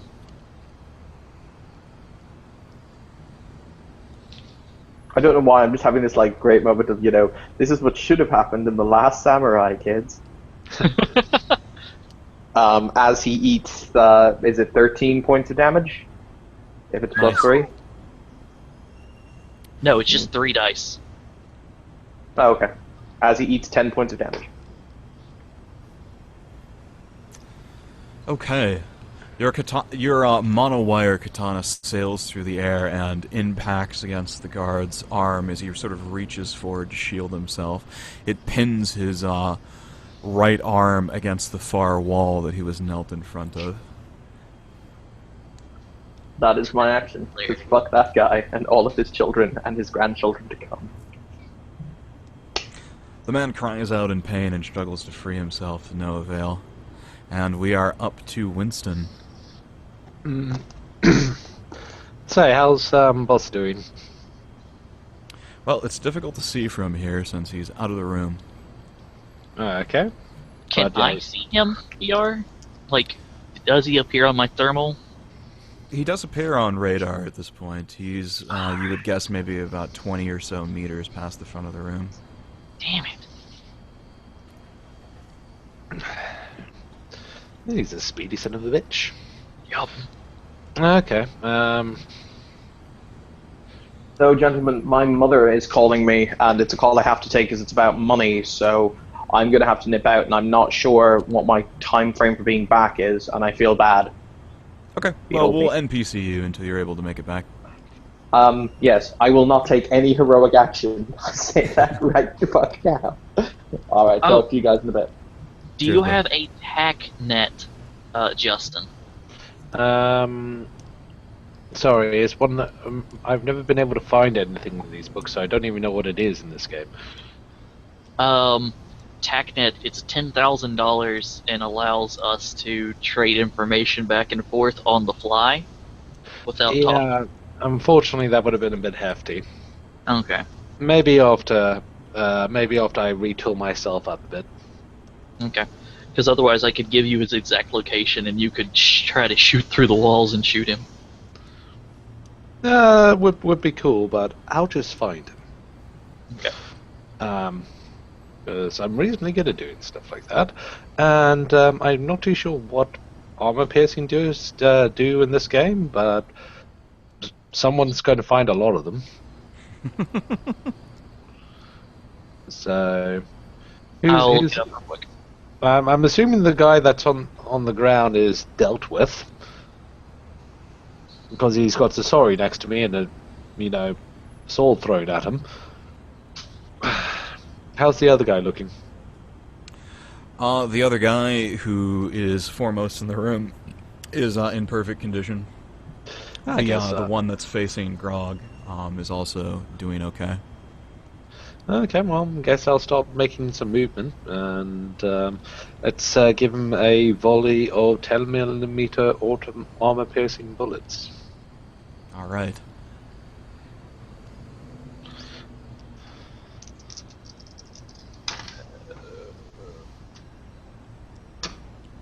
I got an 8. Very nice. And is this with the 10 mil? This is the 10 miller. Okay, so with a rate of fire of 3, I'm guessing you score at least 2 hits? I don't know how you score extra hits. It's by the margin of success, so what is your pistol skill? My pistol skill is 12. Okay, so you rolled an 8, that's 4, a margin of success of 4 from 12, so you score 2 hits. Okay, awesome. So just roll the double the normal dice that you would roll. Oh, for damage.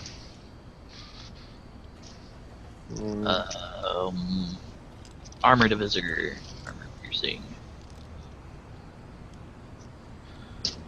So you got this gun listed down as 2d plus 3, so I'll roll 4d6 plus 6. Half armor value against this attack is what it means. Okay. 1, 6, 12, 16. 16 plus 6 is 22. With that armor divisor, what was the armor divisor again? He reduces the person's armor by half. Okay, man, yeah, they get half armor. So it was a total of what? 22. 22. Okay, your first shot implants against the guy's upper right torso, right underneath the shoulder, but the second makes its way right to where his heart should be.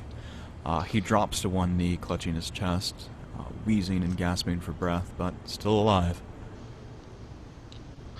I'm going to roll against shock. I don't normally use this with you guys, but with NPCs I think I will. Okay. Don't forget he's at negatives if he doesn't have high pain threshold. He's definitely not looking good. And Blam, blam! Realism, bitch! he's going to sort of try and lift himself up and attempt to return fire at Winston. His hand is wavering and shaking as he does. Yeah, nowhere close. You're not even quite sure what he was aiming at. The man on the floor who's Not me, which is always a good thing. Exactly. The man whose arm is now attached via monowire katana to the wall is going to attempt to free himself. He drops his submachine gun on the floor and reaches his other hand around in an attempt to pull the katana out. And he takes half damage when he pulls it out. And he pulls. Grog, and he you sound winces. like somebody who's played GURPS before. He pulls, he winces. He pulls, he winces in pain, but the katana seems firmly embedded in the wooden wall. Oh, it built that strength roll. Great for us. The two men still aiming from the back of the room are about to fire when a lone figure skirts past them. Looks a little something like this. Oh Covered in God. ceremonial tattoos, the man appears to be wielding a monowire quarterstaff of some kind. Oh God. Save me. Why? He looks hardcore. Yep. Doesn't he now? The figure walks into the room with grace, no wasted motion, and he is looking directly at you, Grog. Oof. I salute. He brandishes his weapon and occupies a stance, but doesn't attack just yet. Two people behind him are unable to get a clean shot. I'd like to do a quick roll versus my... whatchamacallit. Excellent. So I'm saluting him in the manner that I'm supposed to. Holy Jesus, I crit. You crit on your super salute. Huzzah! It's a very fine and crisp salute. All the hard angles are perfect. He doesn't seem very affected by it, though. You even got the exact angle correct for his rank in relation to where the queen is. Not that kind of salute, like the ceremonial, like, Yeah. like samurai.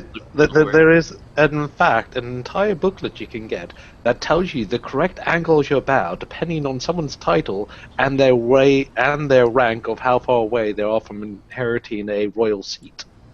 Oh wow, that is awesome.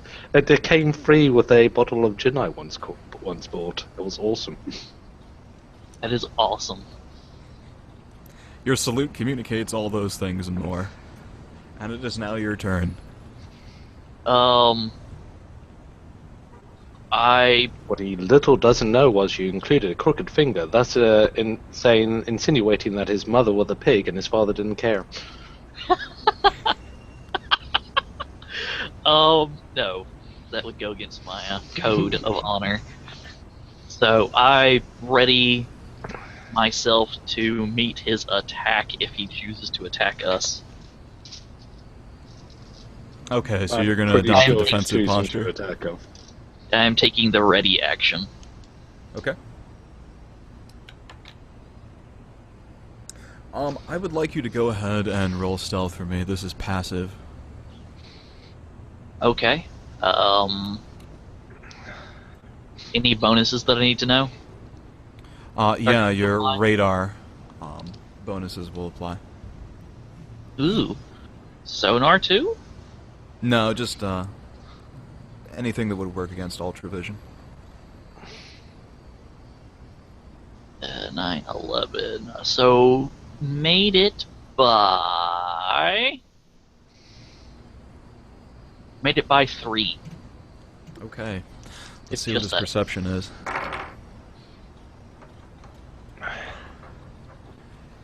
He continues to stare directly at you. His head glances about the room for a moment before fixing on where your head, he imagines, would be. Let's see. Next up is Sasori. He is going to walk over to the fallen Triad member and attempt to wrench his katana out of the wall. And it's stuck in there rather good, I'm afraid. He rolled a 17. Oh dear. Okay. What would you like to do, Winston? I don't. Do I have a clear shot for those other two people? You do not have a clear shot for the two in the doorway. You do have a clear shot for the one who is dropped to one knee and wounded. In fact, he's the only clear shot. I guess I'll take. I think I might have to finish him off. Okay. Then go ahead and roll against your pistol skill. I'm just debating to be nice to him or not to be nice to him, and then decided, no, I'm not going to be nice to these people. They ambushed us as guests. They do not get to be treated nice. I got a 7. Technically, we are in the right to be defending ourselves. Anything more would be seen as too much. I will note that they did tell you that they wouldn't hurt you if you didn't try to attack, but then again, I don't really blame you for trying. Yeah, it's like, please don't do anything and stay here while we go and murder your gang overseas and we plot against you. Exactly. You know what? How about no? The man at one knee feebly attempts to dodge, but too little too late. One of your bullets impacts against his neck just above the collarbone. His blood showers over the room, and the other fires directly through his cranium. He slumps forward in a heap.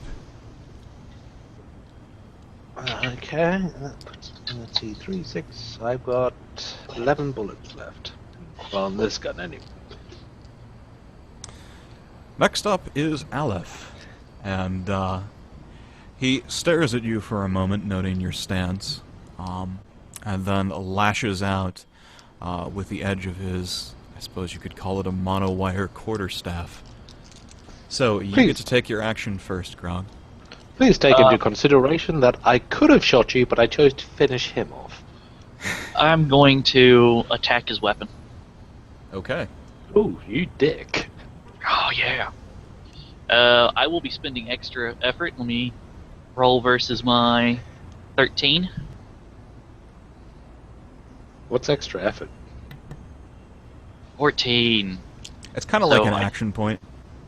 Yeah, it's like an action point. What's that do to me? Ow, pain, sizzle. And writing down hit point loss. Mm-hmm. And ow, hack. The extra effort is a rapid strike. Okay. You might have to run through some of these things with me later. They're worth remembering. I haven't used them against you all that much. But wait, there's a lot everyone of things gets you can them? do. I expect BR to not pull any punches against me because I know how the system works. So BR is totally within his rights to, like, murder me horribly. Because that's what I'll be doing to his NPCs. Alright, Yep. so... First Well, attack that's what I'll do to his firewalls. That's a hit versus his weapon. Okay. The first roll was, no, that's your rapid fire roll, right? Yes. Okay. He will attempt to parry. Alright. Monowire against monowire, the tip, the spear-like tip at the end there, shoves your katana out of the way as it clatters against the floor. You see it's taken out a little bit of the top of the spear there. If you want, you can roll damage. It's going to be reduced. How does he get the katana out of my grasp? He doesn't move the katana out of your grasp, he just parried it in such a way that Okay. it drags along the floor. It's still in your hand. It's more Right, forcing so- it to the side type thing, not actually knocking it out of your hand. So neither does armor piercing against the other, because they're both monowire.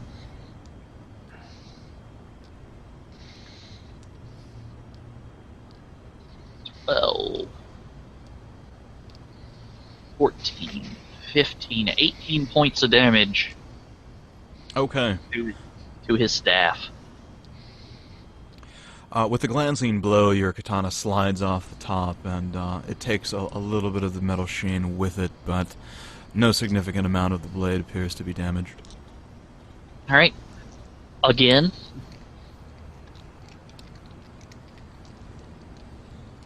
Did your first attack hit as well? I thought you got Yeah. like a 14 or something, so you must have a pretty Yeah, good skill, huh? I took damage because I failed. I see. Took significant damage because I failed. Well, don't die. Yeah, I took, let's see. I took, 7 points of damage because I failed. Each Ouch. time I fail, I take 7. You're 6. certainly pushing yourself to the limit. I am, because he has a monowire weapon. Well, yeah, don't die, because he's going to murder me, because I'm a hacker. And not that- exactly a samurai like you two guys. Also going to hit, barely. Okay. This time, your katana gets a more solid blow against the tip of his spear, cutting off one of the side barbs. You take a moment to admire its ornate pattern, as every edge of the staff is decorated, even the smallest spears. And now, it is his turn. He swings around with the butt end of it, and strikes at or near your throat. Go ahead and dodge, parry, whatever it is you'd like to do. Is this guy like fully armored, or is he just like tattooed, chested, bare? The tattoo, as you put it, is actually beveled on the surface and is part of his augmentation. His arms, legs, even his head, every part of him seems to be synthetic. Parry. I don't think we do damage to either weapon because they're both monowire. Okay. But that is a successful parry.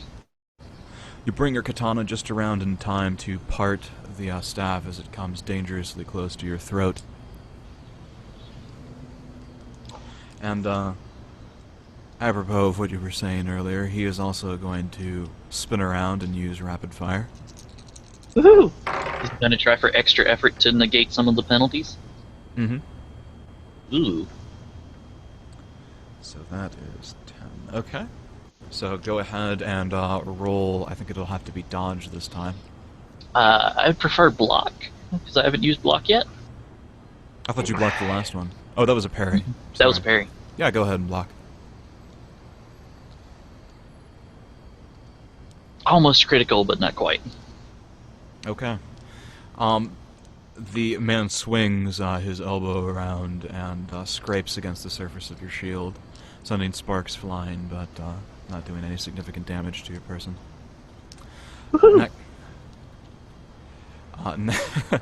Sort of in an unusual position, the other man on the floor, whose arm is speared into the wall with Sasori right on top of him, he abandons his attempt to free his arm and attempts a point-blank shot against Sasori.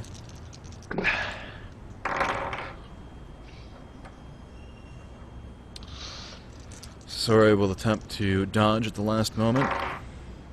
Hand still on the blade, Sasori ducks out of the way and rips the blade with him as he falls. Yay. The two men in the back of the room now have a clear shot. One of them is going to take a shot at Winston Triad. That is an 8, so that is 2 successful shots against you, but you can attempt to dodge both. If you roll against your speed plus 3 and succeed by a margin of 2, you will dodge both shots. And if you retreat and dodge, you gain +1. If you retreat, dodge, and fall prone... Well, I rolled a 6. I can camera show you the dice if you want, so I'm good. Nope, there's no need for that. It's going to be the standards. While I've got my gun aim gunning down the other guy, it's going to be the little bit of a lean to the left and a little bit of the lean to the right. Keeping your eye on the doorway as you have, you fully anticipate the man, this particular man, lining up a shot, which you easily slide out of the way of before he can pull the trigger. Excellent. I'm going to be kicking in my single-mindedness probably at some point. Get myself some extra bonuses. Sure. The other will take aim and fire at Sasori. He succeeds. Sasori will attempt to dodge and drop. And he fails. One lone bullet hits him in the shoulder for... After armor, 4 points of damage. He seems somewhat unfazed. And we are back around to Monsieur Grog. Monsieur Grog will roll against his health again for extra effort. Don't fuck it up. I did not fuck it up. Huzzah! So, your weapon, good sir. Have at ye.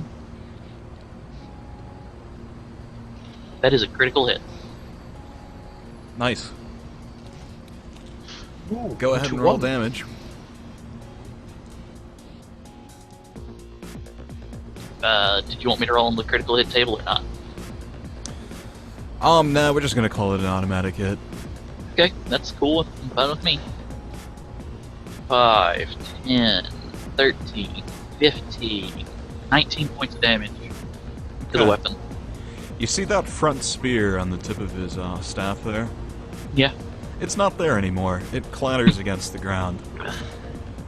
Blue light continues to shine through the cross-like structure at the top, and the man holding the spear seems unfazed as he points the now dulled tip in your general direction. Second attack on the rapid strike. That will be a hit. Okay, he will dodge. This time he manages to swing his staff out of the way as your katana swings wide. Okay, Sasori this time. Staggered somewhat from the bullet that hits him from behind, he knows he needs a signature weapon to carry on, and having it in hand, he draws himself to his feet and sinks down to his knees, attempting to finish off the wounded man underneath him. Oh my, yes. The blade slides in right between the man's ribcage as he gurgles and sputters, and then goes limp. We're down to Winston. Ah, excellent. So how does this multiple action rapid thing work? Alright, so you have two guns. If you rapid fire, you spend a fatigue, and you may attack with both weapons. If you spend additional fatigue, you do not take the -3 when shooting. Okay, that's awesome. How much fatigue do I have? It should be what on the is top your- right of your character sheet. Yeah. Top right. Current fatigue, basic fatigue, tired collapse, all that. Cumbrance, move, dodge. I don't have a fatigue section. It should be under the points, like race, attribute, advantages, disadvantages, that box. He used a fillable PDF. It's somewhere on the front page, I'm pretty sure, but for now we'll call it a 10, since that's the default. Okay, cool. Did you buy any extra health? No. So yeah, you have 10. Okay, but yeah, okay, and so yeah, let's have some fun with that. So I've got my two pistols, one auto 9mm, one at the 10mm. One's got a silencer, but it's not really worth mentioning the silencer at this point. They do basically the same amount of damage, so let's go for two attacks. So I got two targets of the two people with automatic weapons. Let's gun them down horribly. If you change your target, like if you shoot one guy and another guy, you take a -2. They're shooting the same guy. Yeah, but with the other bits I'm picking up, I'm gaining a +4. Oh, cool. Yeah, I'm triggering off single-minded, so I'm going to take a penalty to everything else. But again, benefit to shooting things. And I was going to describe this nicely for my versatile bonus. Was because versatile gains me a +1 bonus every time I basically described trying to do something creative. Which now I'm going to quickly abandon because I completely forgot what the hell I was actually going to describe. Okay, but yeah, we're going to, because we've got two rapid fire weapons over here. Yeah, I'm going to essentially, you know, have both hands copy each other. Going to start down like aiming at the kneecaps and go and let the recoil kind of help me target as it goes bump up, bump up, bump up. So it's kind of starting by the knee, going to the chest, and going to the higher kind of neck region. Letting the recoil help me with the aim as I just pump bullet after bullet in their general direction, hoping for screams. Right, you hold your guns wide as you aim around the gentleman wielding the quarterstaff to the two men who are kindly presenting their kneecaps and foreheads to you in the doorway. Okay. Attack number 1 is a 7. Let's see. So I've got a -2, but I got a +3, so 13. So that hits by a factor of 6. And the other one is a 10, but hits by a factor of 3. Okay. The one who is hit by the factor of 3 will attempt to dodge. And you may roll damage against both. Yay! So, how many bullets hit the guy? Let's see. The first one you said succeeded by a margin of 5. 6. 6. That's 3 shots. Okay. Second is 2 shots. Awesome. This is going to hurt them a lot, and I pack armor piercing bullets. Okay, so that's... We'll do the triple shot first. 10...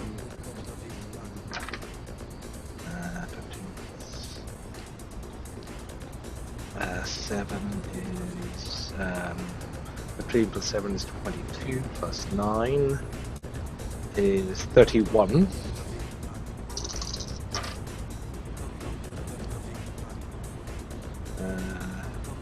So 31 on the first guy, and 21 on the second guy. Okay. The man on the left of the doorway cries aloud in pain as a bullet enters his kneecap, but his cry is cut short as another bullet enters through his right eye and exits out the back of his skull as he falls forward. The other one is met with 2 shots in the leg.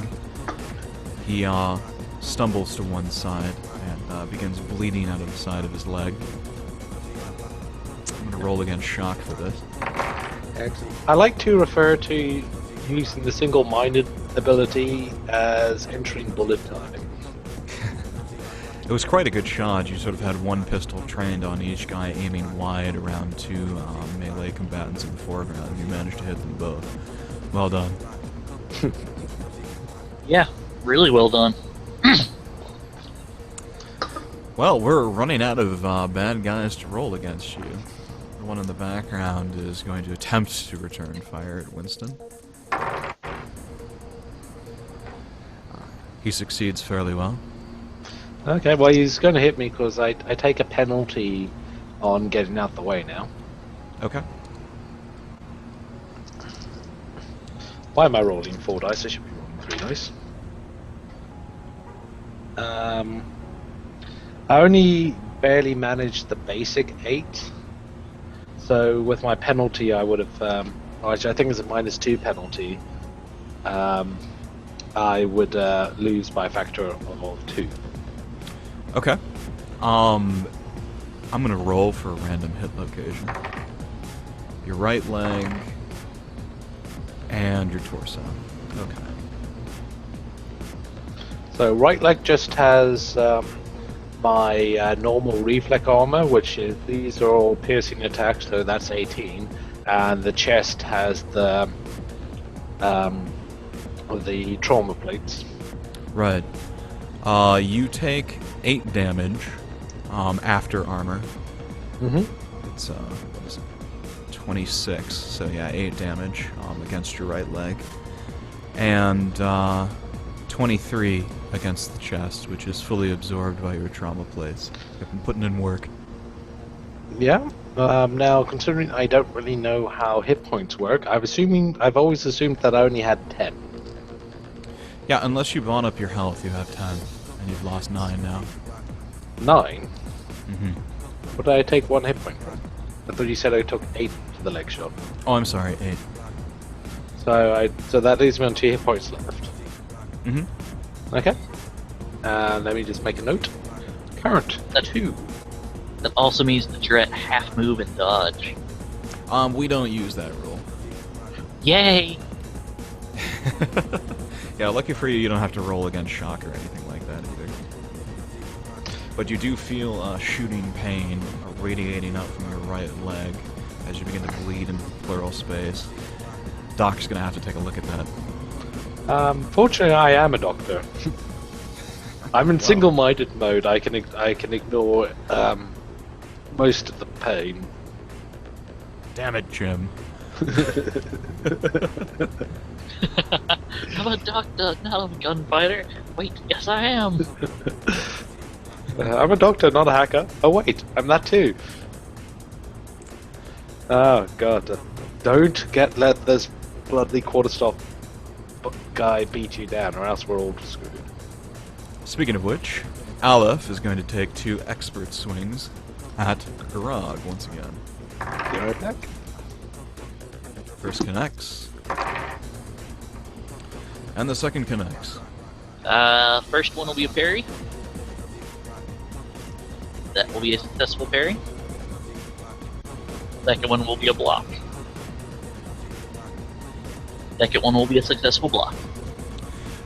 As you move your shield in front to block, he slices directly through the rest of your riot shield in half as part of your arm feels like it's going to travel with it.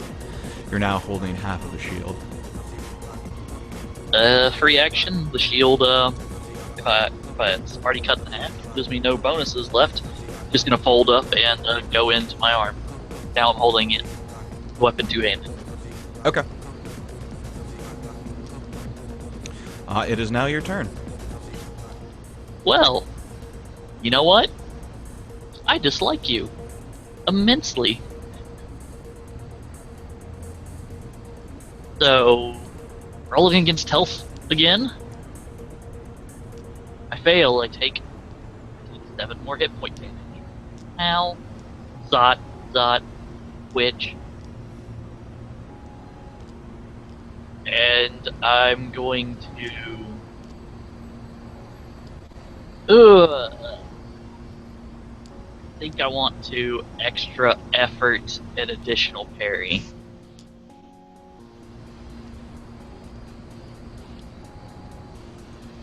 And for my regular attack,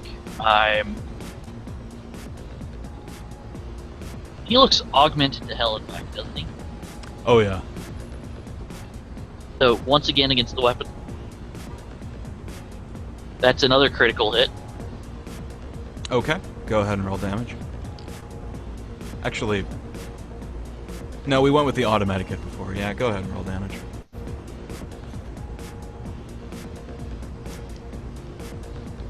$19 more points to the weapon. Now the entire head of the weapon severs and clatters against the ground. He's wielding a sort of semi-sharp pole that looks like a piece of corrugated yet decorative metal. Damn! Bad ninja. Okay. Is that all of your actions? That's all my actions. Okay. Next up is Sasori, weapon in hand. He is going to approach Aleph from the back. And speak of the devil. Who shall appear? Guess whose turn it is, Evan? Are we still in the bloody combat? Yes. We are. There were quite a few people, and they also brought in some guy that looks ridiculously hardcore. Okay, on a scale of 1 to bejesus, how fucked am I? Well, 2. He's on a life or death duel with Grog at the moment, and I think you kind of finished off the guy you haven't killed more. Okay, I mean how physically hurt am I? you've taken 4 points of damage, but you have a free shot on Aleph here. Who's Aleph? You see the picture? Oh, sweet zombie Jesus! We're fighting things out of Final Fantasy 12, for Christ's sake. Did I mention this guy looks stupid hardcore? It may have been brought up. Also, the staff is missing its head because I've been cutting it off. Piece by Sweet. Gahubachu. Okay. Right. Why is it I can never come back and find out that we just bought a, pizza franchise? Some suitably heroic shit. Okay. Bugger hell. Alright, so I have a free shot on Jim. Mental Yes. note, after this, I'm buying some speed elements. They are a girl's best friend, Justin. Okay, I'm gonna do bleh. Sorry, let me just get my sheets up and such. So can somebody fill me in on exactly what's happened since the last time? You impaled the guy to the wall, your sword got stuck in the wall and you couldn't get it out, and he couldn't get it out, and he tried shooting you, and then you successfully got your katana out of the wall. I gunned down one guy and then went bullet time mode and busy gunning down the other two guys, one of which successfully, the other which is kind of alive, but probably not for much longer. And Rog is engaged in epic duel with someone. Oh, okay. Hey, Bertrand. Let's do something fruity. I'm gonna take a -10 penalty, and I'm gonna attempt to stab him through the eye. Okay. -10 is to the brain, sir. I'm aware of this. Ooh. It's a bold move. Let's see what the dice have to say. Yes! Yes! Nice work. Now, he is going to attempt to dodge. I hope I don't ruin your day. I'm gonna ruin your day.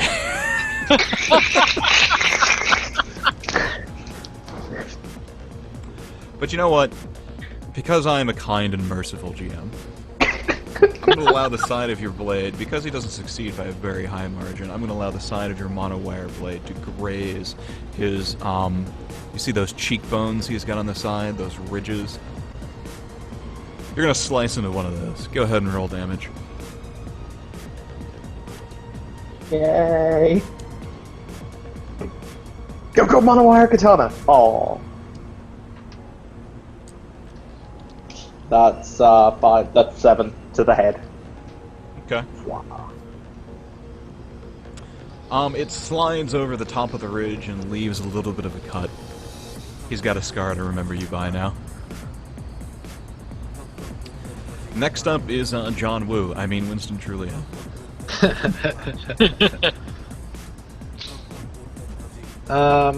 Okay. Well, let's see.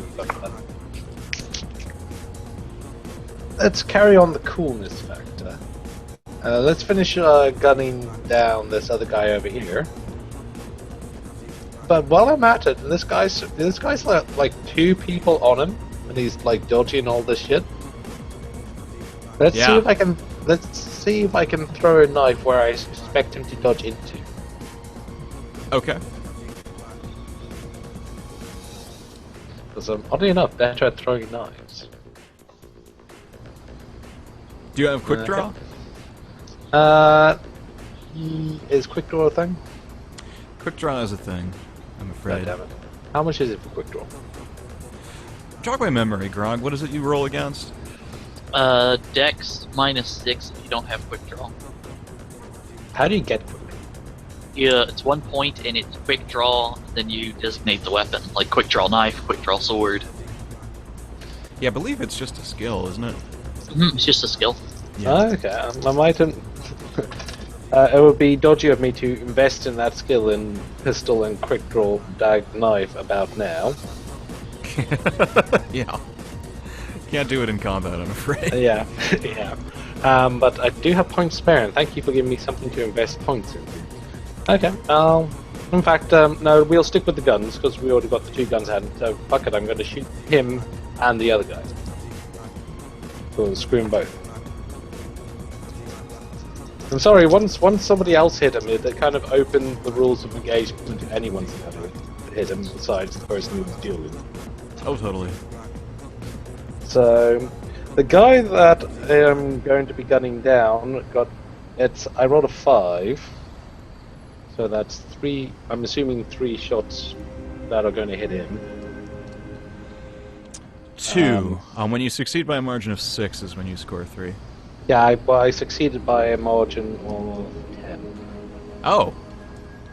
In that case, you score 4. But I only have 3 bullets. Oh. No, good on you. it's a rate of fire of 3. Well, good on you for keeping track. Yeah, I'm assuming I can only hit him 3 times. Yeah. Okay, well, I'm assuming that's going to horribly murder him. Would you like me to roll damage? No. I would like you to describe how you horribly murder him, though. Okay, well, he's gone down to 1 knee, he's dead bludgeoned and still gunning my direction. So the first rapid fire bullet is One goes and hits him in the shoulder and he goes back.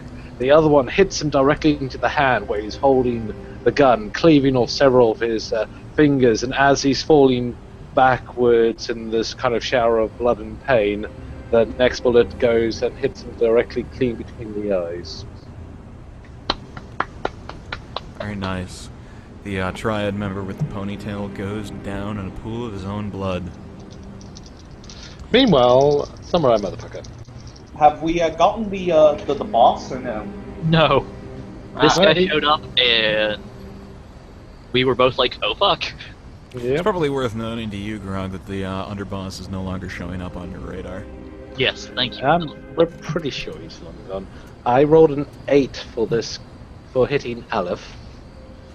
Oh, okay. Aleph will try and dodge.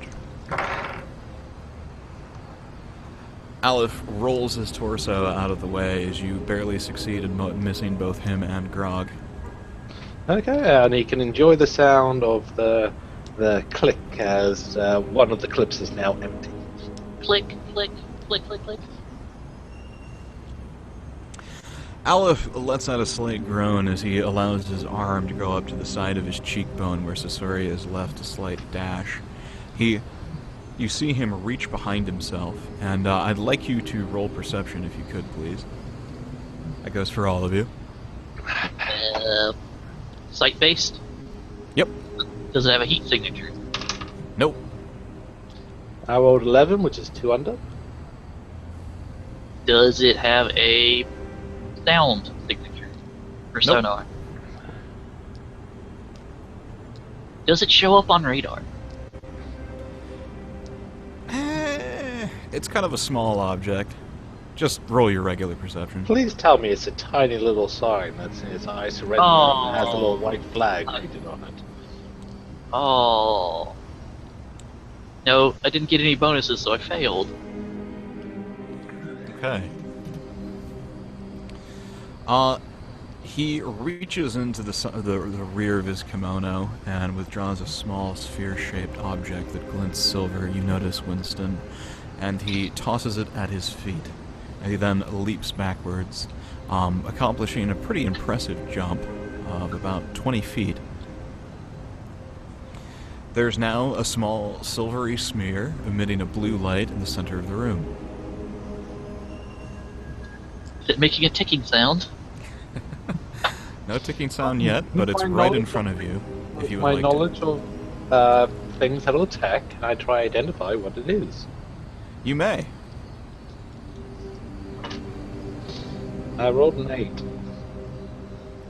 Its smooth, beveled surface without any kind of marking would tell you that it's probably some sort of custom weapon. Similar markings adorn it as the rest of the man, so whatever it is, it's probably made in-house. And very likely a grenade of some sort, although from here you can't tell quite what type it is. Not good to be in the radius of it, though, when it goes I off. rapidly drop my gun, re-pick up my vortex gun, which has a nice knockback effect, shoot the ball so it bounces back to where he jumped.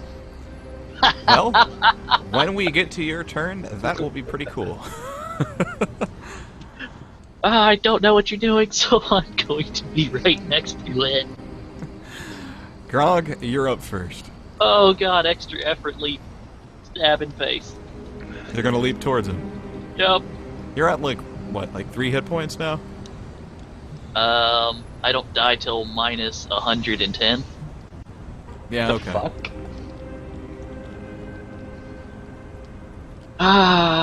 Pain.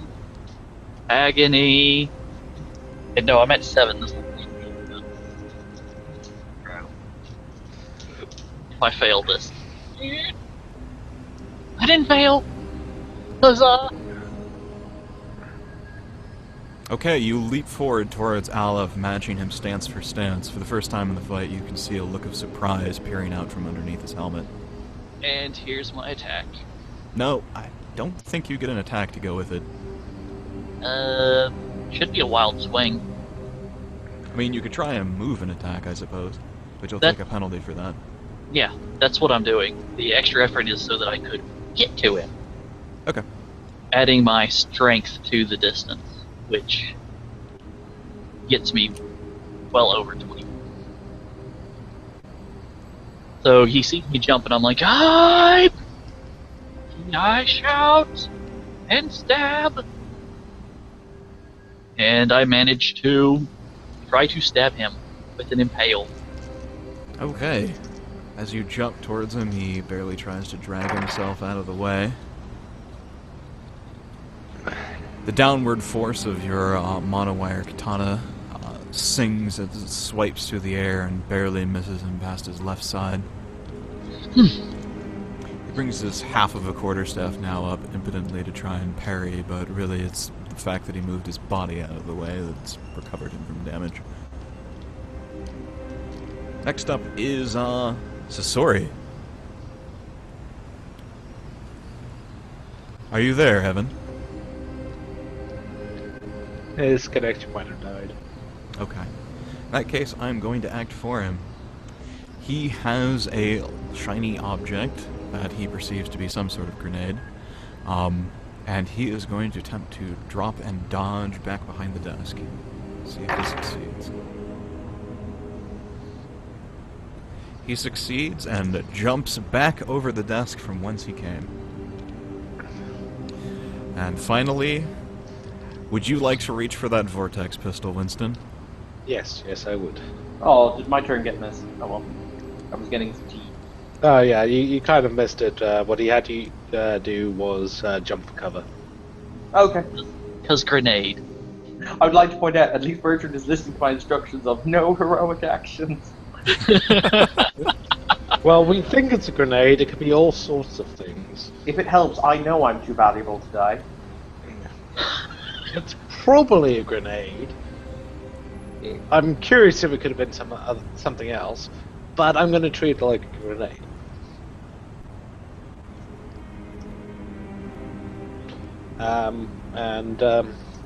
I get a die roll, don't I rolled a 12, which is good.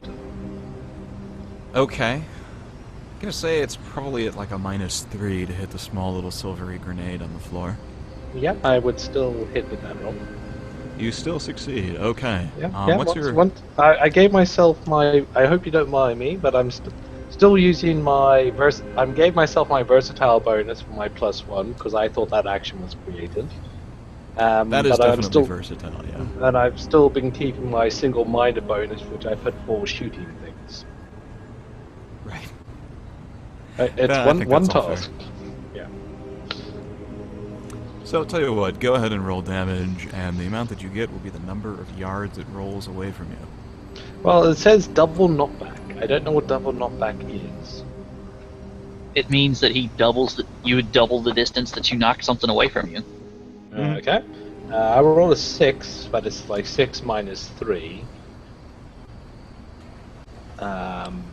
So that's 3 double 6 yards, or is it 6, 12 yards, or is it more than that? I'm not too sure. I'll leave it up to you, Bio. If it's 6 minus 3 damage, then you would double that to 6 yards. Mm-hmm. So it rolls along the wooden floor away from you, towards Grog and Aleph.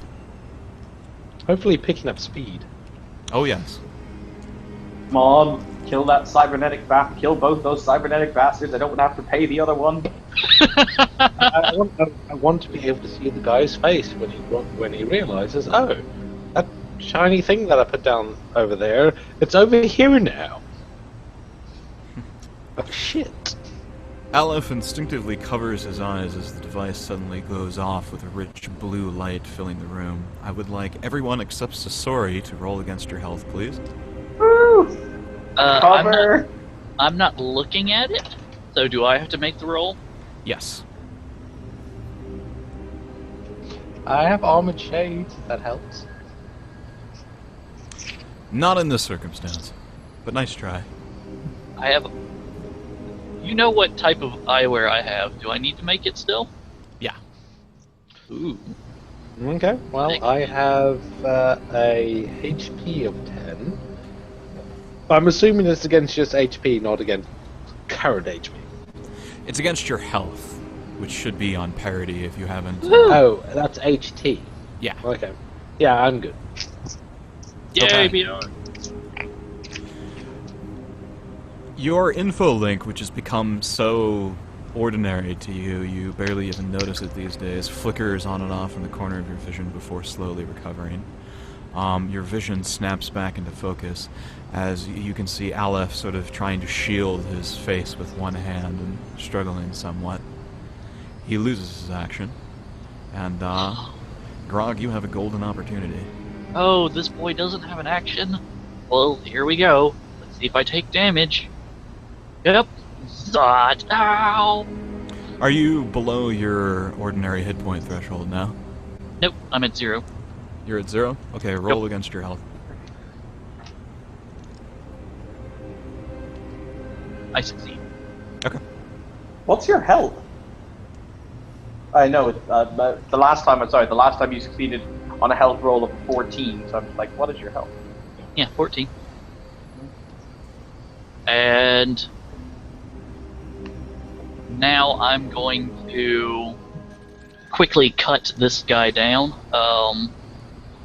2 attacks. 2 is...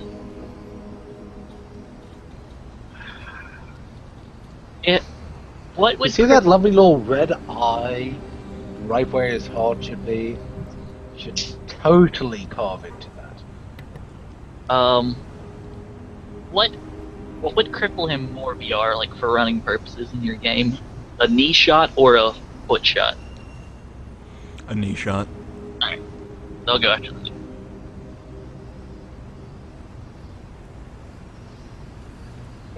Make it barely. Okay, roll your damage. Yay for him being stunned. Oh, fuck. 5, 8, 9, 10, 14 armor divisor. 14 armor divisor. No, 14 damage, armor divisor 2. So he only has armor that. divisor 2. Okay, didn't hear the 2. You cut into his left kneecap. You can hear metal bending and twisting as his leg juts out at an obscene angle. It doesn't quite sever it, but he's sort of hopping on one foot right now and struggling to stay upright. So I can take it that he can't use that limb now to run with? I wouldn't be applying weight to it if I was him. Alright, so other knee. Stop! Stop! And... wait. Gotta roll the hit first. Please that's tell a hit. me, in my head I'm just envisioning that you just dropped and did the splits on the spot and just are whacking at his knees. No. What happens is I bring the sword up like I'm gonna strike him in the head, but then arc it down to a knee, back up, arc it down to another knee.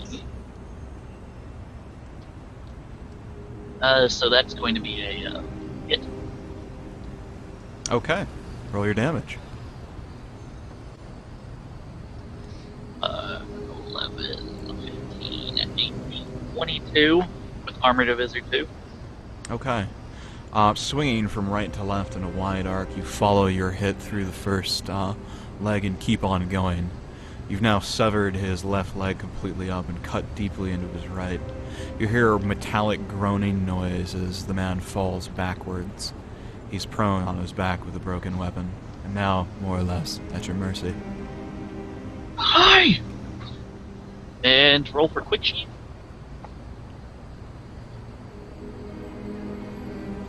I succeed.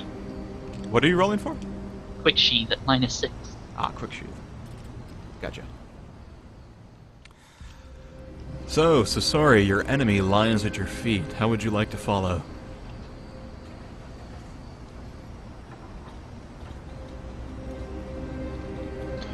Evan, did you disappear in your action again?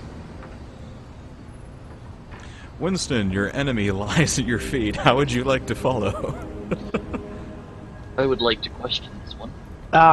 I'll reach down. I'm assuming his helmet has a release mechanism. You fiddle around on the front of his headdress, and you're able to take off the more ornate crown of it with the tassels. But Just wanted to be able to see his face. He doesn't appear to have one. The cybernetics on the top of his skull are fused to the top, and you can see what used to be a nose emerging from the bottom of the hood and nothing more.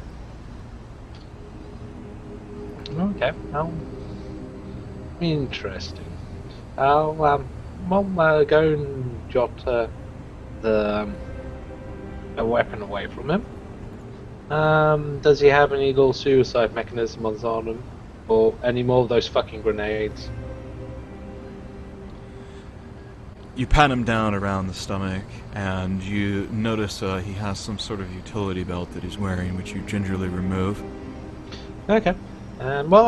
Is he actually alive? He's alive, and he's silent as he just stares at you. We don't actually have anything against you. I tell you, Nope. You play nice with them, and I'll leave this Autodoc to work on you while they have a chat. Sound fair? All you have to do is blink or shake your head, and I'll let them finish you off. I accept, the voice says slowly. Okay. I'll go and set that to work on him, and I'm going to get to work on my own horrible injury. You have one of those portable kits, correct? Yes, I do. You open the briefcase as you now notice the ringing noise that's been, clanging in your ears. You notice it really for the first time after the past 5 seconds. It's giving you all sorts of vital statistics in order to help you. Heart rate, blood pressure, and the like, which seems to be dropping precipitously. Oh, yes. Gunshot to the leg. Go, apply a little tourniquet, get to work. Hopefully the bullet went through, pick out shots of metal. This is not going to be fun. As you withdraw a pre-measured syringe from the case, why don't you go ahead and roll against medicine or surgery, whatever you got. I've got this all coming down in first aid, which I'm surprisingly good at. Don't forget the +2 from having an Autodoc box. Yep, I got a 10, so I'm good by a margin. You manage to stem the hemorrhaging and stop yourself from bleeding into the pleural space in your leg. That's good. You may even be able to walk on it now, though it's going to take some time before the wound fully recovers. Pocket medic is working on this guy, so he'll be fine. I'll just leave what the pocket medic does to him, and I'll go and try sort some other things out. How's things for general noise? Is there a sound of not more running and stuff over here? Do we think that we got everybody? Go ahead and roll perception hearing. Okay. I'd like to switch my radar and sonar on. VR. Sure. Like, broadband it. I fail miserably on the perception hearing. Around 15. Go ahead and roll your perception, Grog. 5, 6, 7. Made it by 7. The silence crystallizes around you.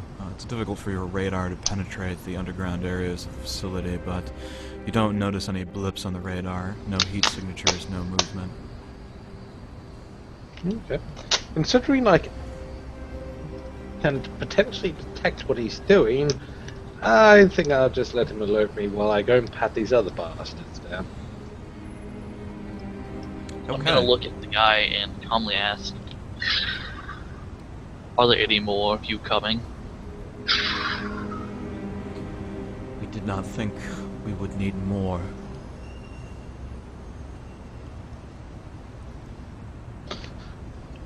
Evan, are you here? Kinda need you. If you're trying to talk, you're muted. What is the next line of defense for this? What's the guy's name? Because I would know it. You don't know it, in fact, but you can ask him. Okay, what was this underboss's name? Zhulong Su, he says. There is no shame in giving that away. He is a brave man. He very much He is. was ironic. He bravely ran away, Sir Robin. Yeah, running away has its merits. Live to fight another day. Well within my code of honor to do so. Well, while I'm getting to work over there, as you probably guessed, while Sasori is tending to his self over there, you know which people we've come down here representing. Well, why are you guys starting a war? Starting. You started the war. You came here. Yeah, you guys tried to murder them aboard that boat. What boat? Oh, that's complicated, and it's all interconnected. Sorry, I went a little bit above.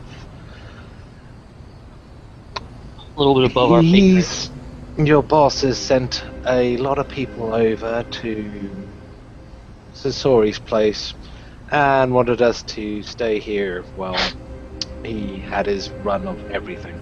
Sasori didn't take too kindly to being a prisoner, which is hence our bloody result over here.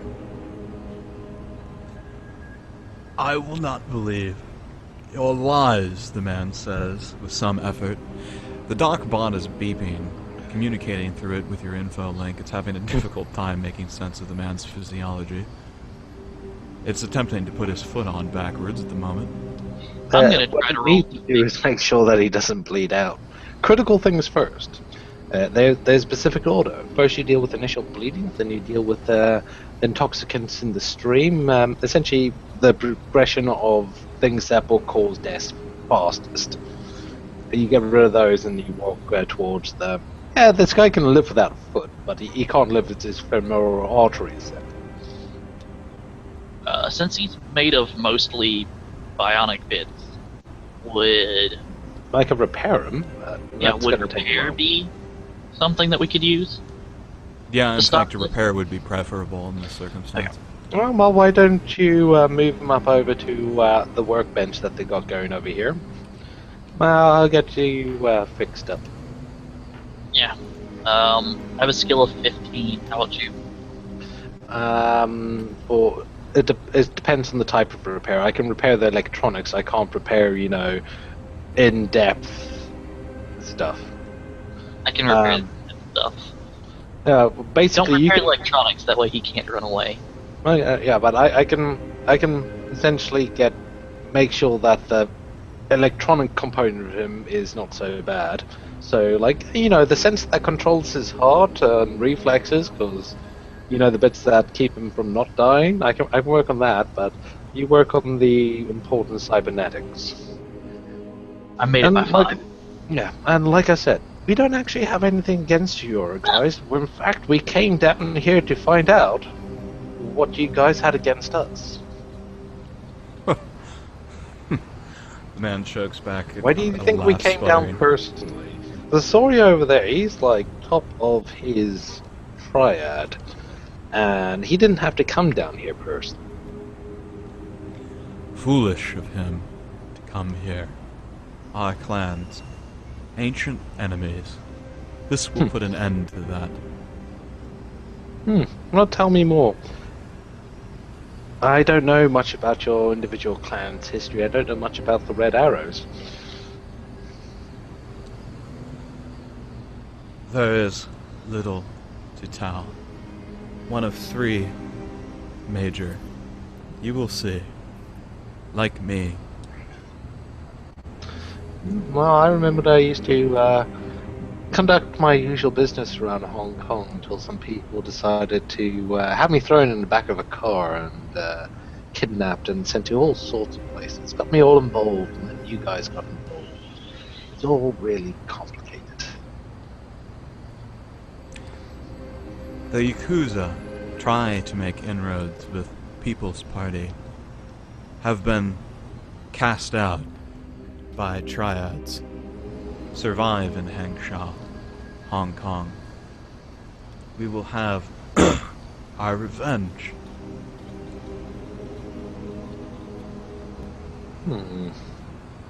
I agree with the idea of revenge, but I have been wrong. Well, I'm Should not. the man choose to keep my services, there will be more fees. Well, you guys can choose that. I'm here for other reasons. I'm not a member of the Triad, not a member of the Yakuza. I purely want to deal with the people that decided to kidnap me off the side of your streets. And they weren't your people. In fact, I don't really know who people they were. What was the name of that private military company, BR? L'Academy, or the Does Le Academy ring a bell with you? Yes. Military. Private. Worms, the man says.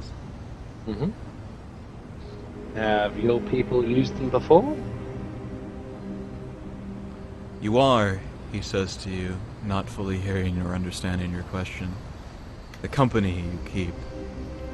Gronk, give me a medicine roll if you would, please. Medicine? I don't have medicine, I have repair. I'll do some medicine. Go ahead and roll medicine anyways. If you don't have it, it's IQ -6.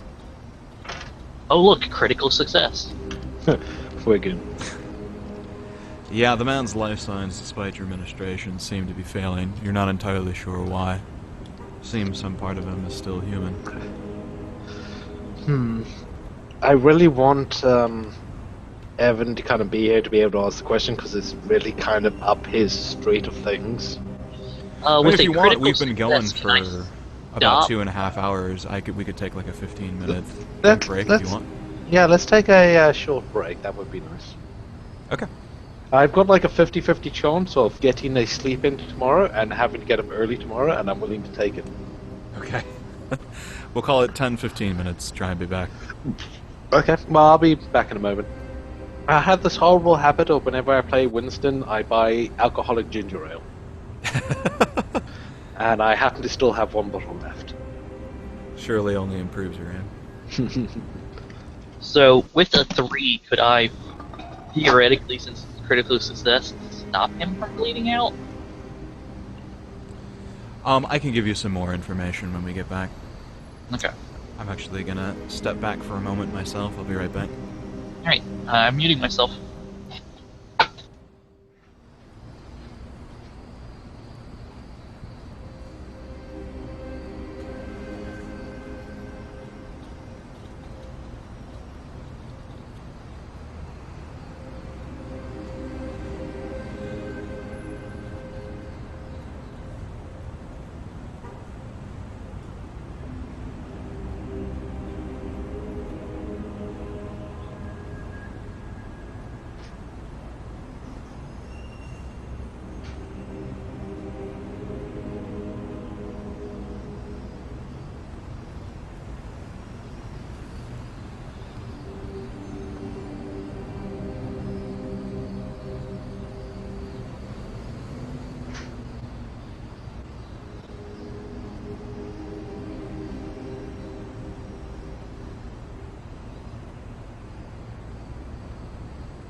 I'm back.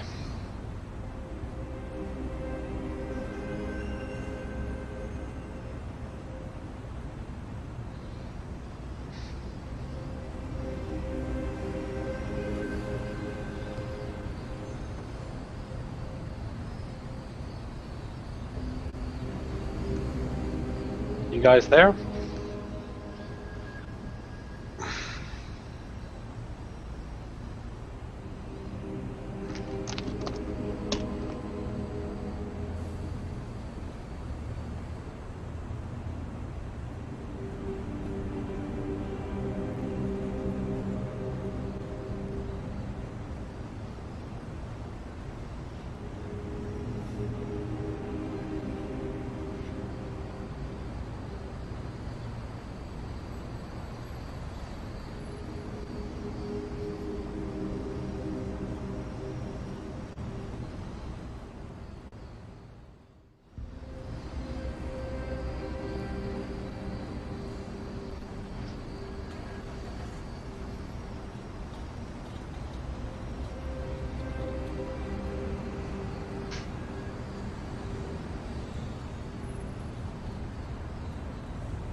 I'm back. Again.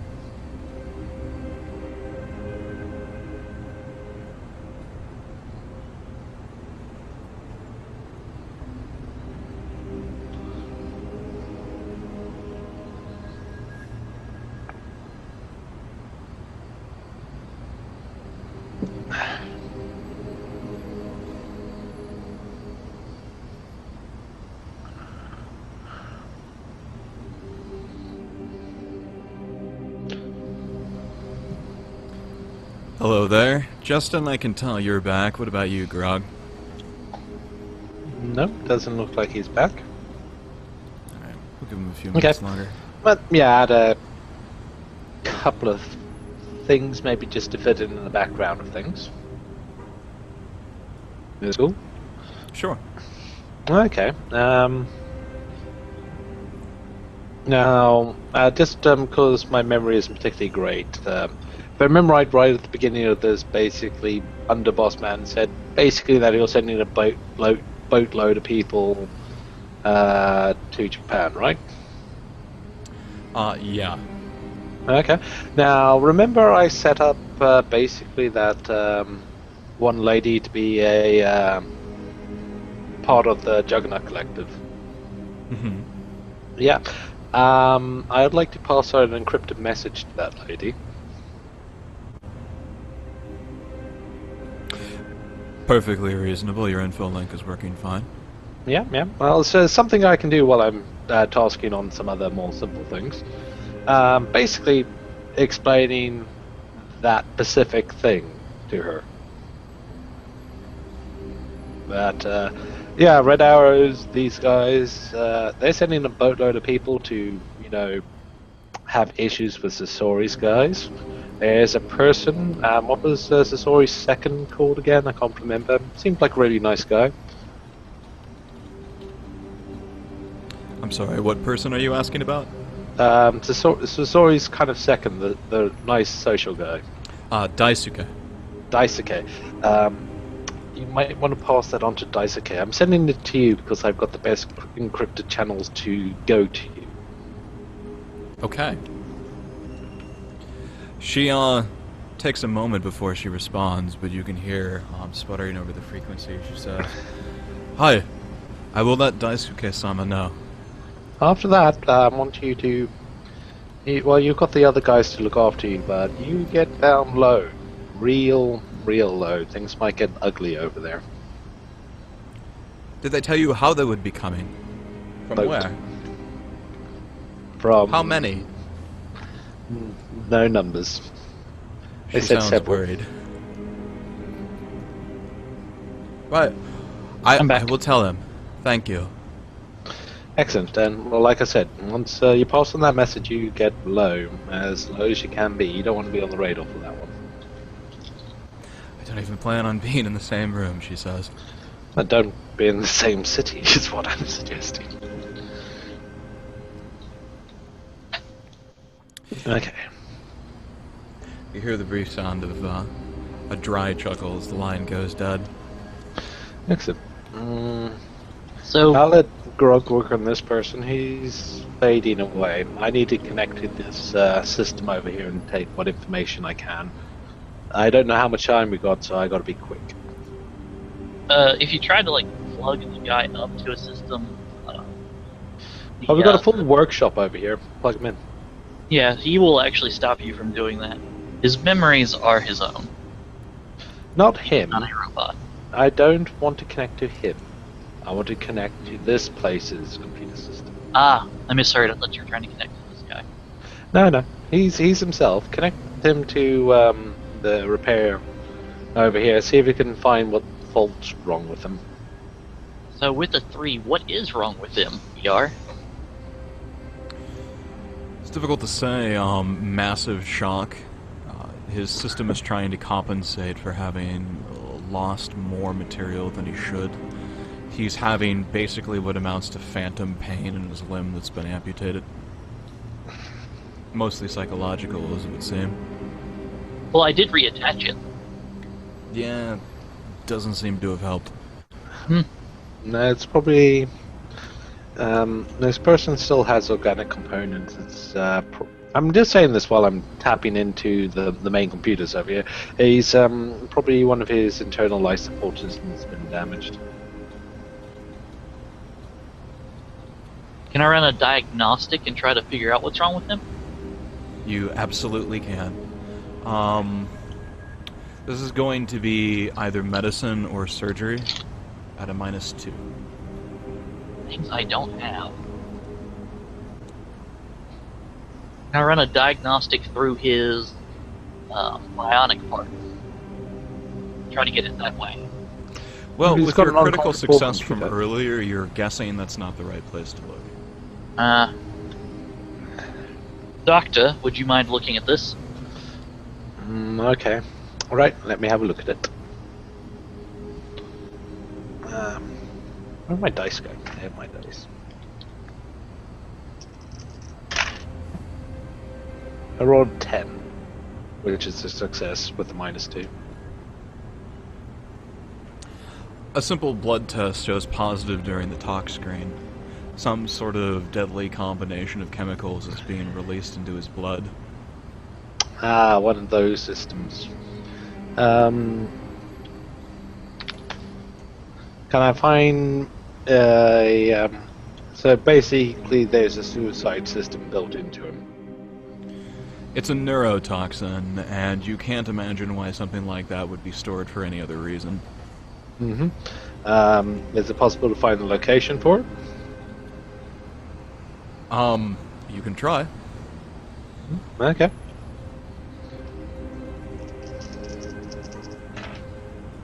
Uh, 2259. Unfortunately, the countermeasures are very hard to co-locate. Presumably, they've been stored in the marrow, all throughout his body, mostly in his torso, but also elsewhere, just in case. Okay.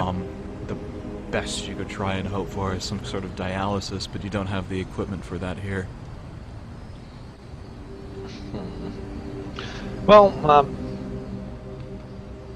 so what was his name was Alpeth. Currently, currently you have a neurotoxin being released into your bloodstream. I'm sure you're likely familiar with the systems potentially already built into you. I don't know if it was you who triggered them. I don't know if it was a remote setup. I'm afraid there's not much we can do for you other than make you comfortable.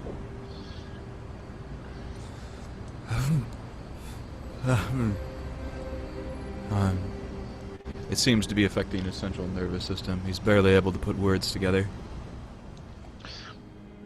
Well, I'll do my best to make him comfortable. I offer him a glow stick. Well, shut off all the damage and information feedbacks on his other systems, so he doesn't have to focus on any of those. He doesn't have any numbers popping up in the screen. That he can just basically be, for a few moments, just human. Keeping the bits that are actually keeping him like semi-alive, so he's comfortable and not in any pain. But shut off the extraneous bits that are no longer required. Alright. You see him grope with one good hand towards the side of his visor as you gracefully help him to disconnect his info link. He goes still for a moment, then seconds later surprises you all, giving out a great cry of pain, sort of reaching out in front of him, then goes limp. I was going to turn off his pain receptacle through the augments if I could, while he was dying. A surprisingly complicated operation, but points Yep. were tried. No, it was good to have him disconnected. The silence crystallizes. You still Nice. don't hear the sounds That's of it. anyone up above. I'm hacking their computers. Okay. I'm also gonna do like a really quick fix job on his staff and like place it in his hand and like leave him in a dignified position if I can. We are way too nice to this guy. He was just a professional, and my professional code tells me that this is what you do for other professionals. Excellent. Well, those, if you don't mind, professional code to one professional code, you could download a few bits from him. It would be helpful. Absolutely. You can surgically remove the man's data chip, see what's been going through his info link lately. That will take some time and some specialized equipment to read, of course. Okay. There is also the computer system you see in the background. It currently has a halogen lamp implanted in the monitor, but the hard drive is recoverable. Yeah, that's the plan. Okay. You safely pocket the data away for later. Now, I don't want to go too much farther with just the three of us, so what I will do is remind you guys of what there's left to do. The ship that you came in on is going to be departing in about 20 hours, so you have some considerable time until that happens. You could, if you wanted to, arrange more rapid transport back to Tokyo, but it will still take some time for that to be ready. You have still to investigate the academy while you're here. Really, at any level, you can do it with Streetwise. You can try and investigate them through the web, or publicly. You can just try and bluff your way in, all sorts of things there, but you have the location of their offices. And what I will do is give you guys the honor of deciding where you want to head next, so that we will start there next time. Next, yeah, I would like to begin a little bit on the low level bits with the academy. Potential. Well, I mean, we're in China. Well, we're in Cyberpunk China over here. Potentially head and basically regroup a notch at the local cyber cafe. Okay. Instead of going to a cyber cafe, can we head to my Oh, wait. my home? That would be really helpful. Sorry, I know that you kind of just jumped up and got hired in all of this, but if you really want to jump knee deep, knowing we're pretty serious business ourselves, your help would be appreciated. I stay bought. Yeah, I can appreciate your professionality. But we can go back to my little hideout. Get everyone inside. I'll start also packing up the gear that I need and the motorcycle and the little car not car but carts that I pull behind it to carry some of the stuff. And Okay. I would like to roll just a simple stealth roll or something to get us all there without Sure. anyone noticing. That way. Well, before we leave, I'm going to use some of this stuff. I've got tech stuff to take here. I've got the computer stuff to take here. There's weapons over here that are also potentially handy. But there's also medics as well. Potentially the good ones. Take those. Yeah, They- like Going through we the can take bodies, one. you're able to retrieve 3 submachine guns that have been modified for full automatic fire.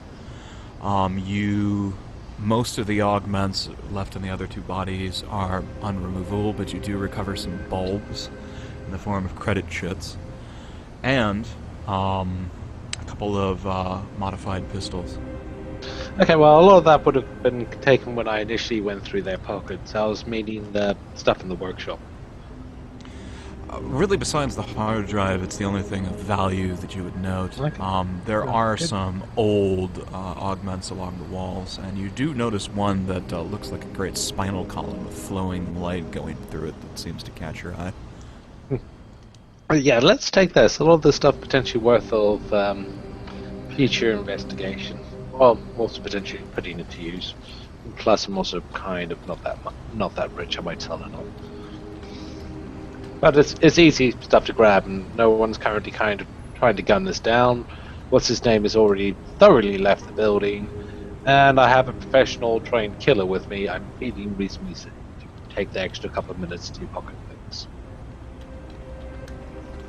Right. Plus, I Well, have a backpack.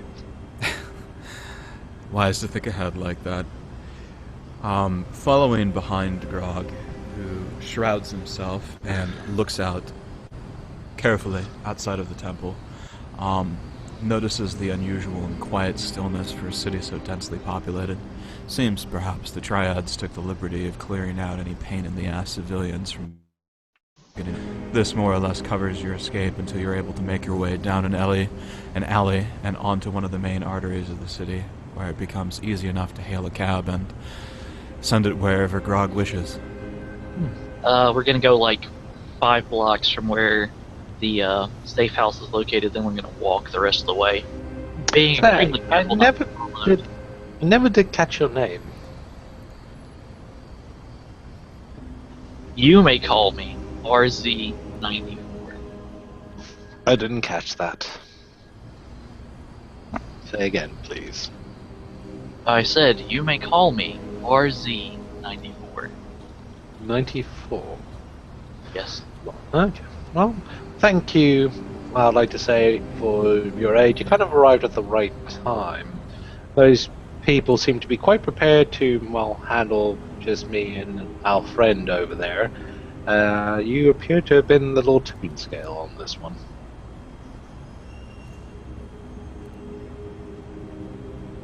So I'm thinking somewhere close to the docks VR, just an abandoned building with a basement that I've prepared. Okay. The pod speeds away into the night towards your tactically chosen destination, far enough away from the safe house to not arouse suspicion.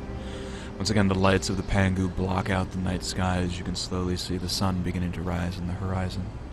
You speed away into the night, mending to your wounds, content with the knowledge that you have done right.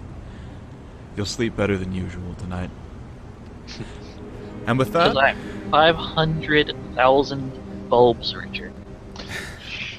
You haven't been paid yet. Yet. And with that, But that our will sixth come. session comes to a close.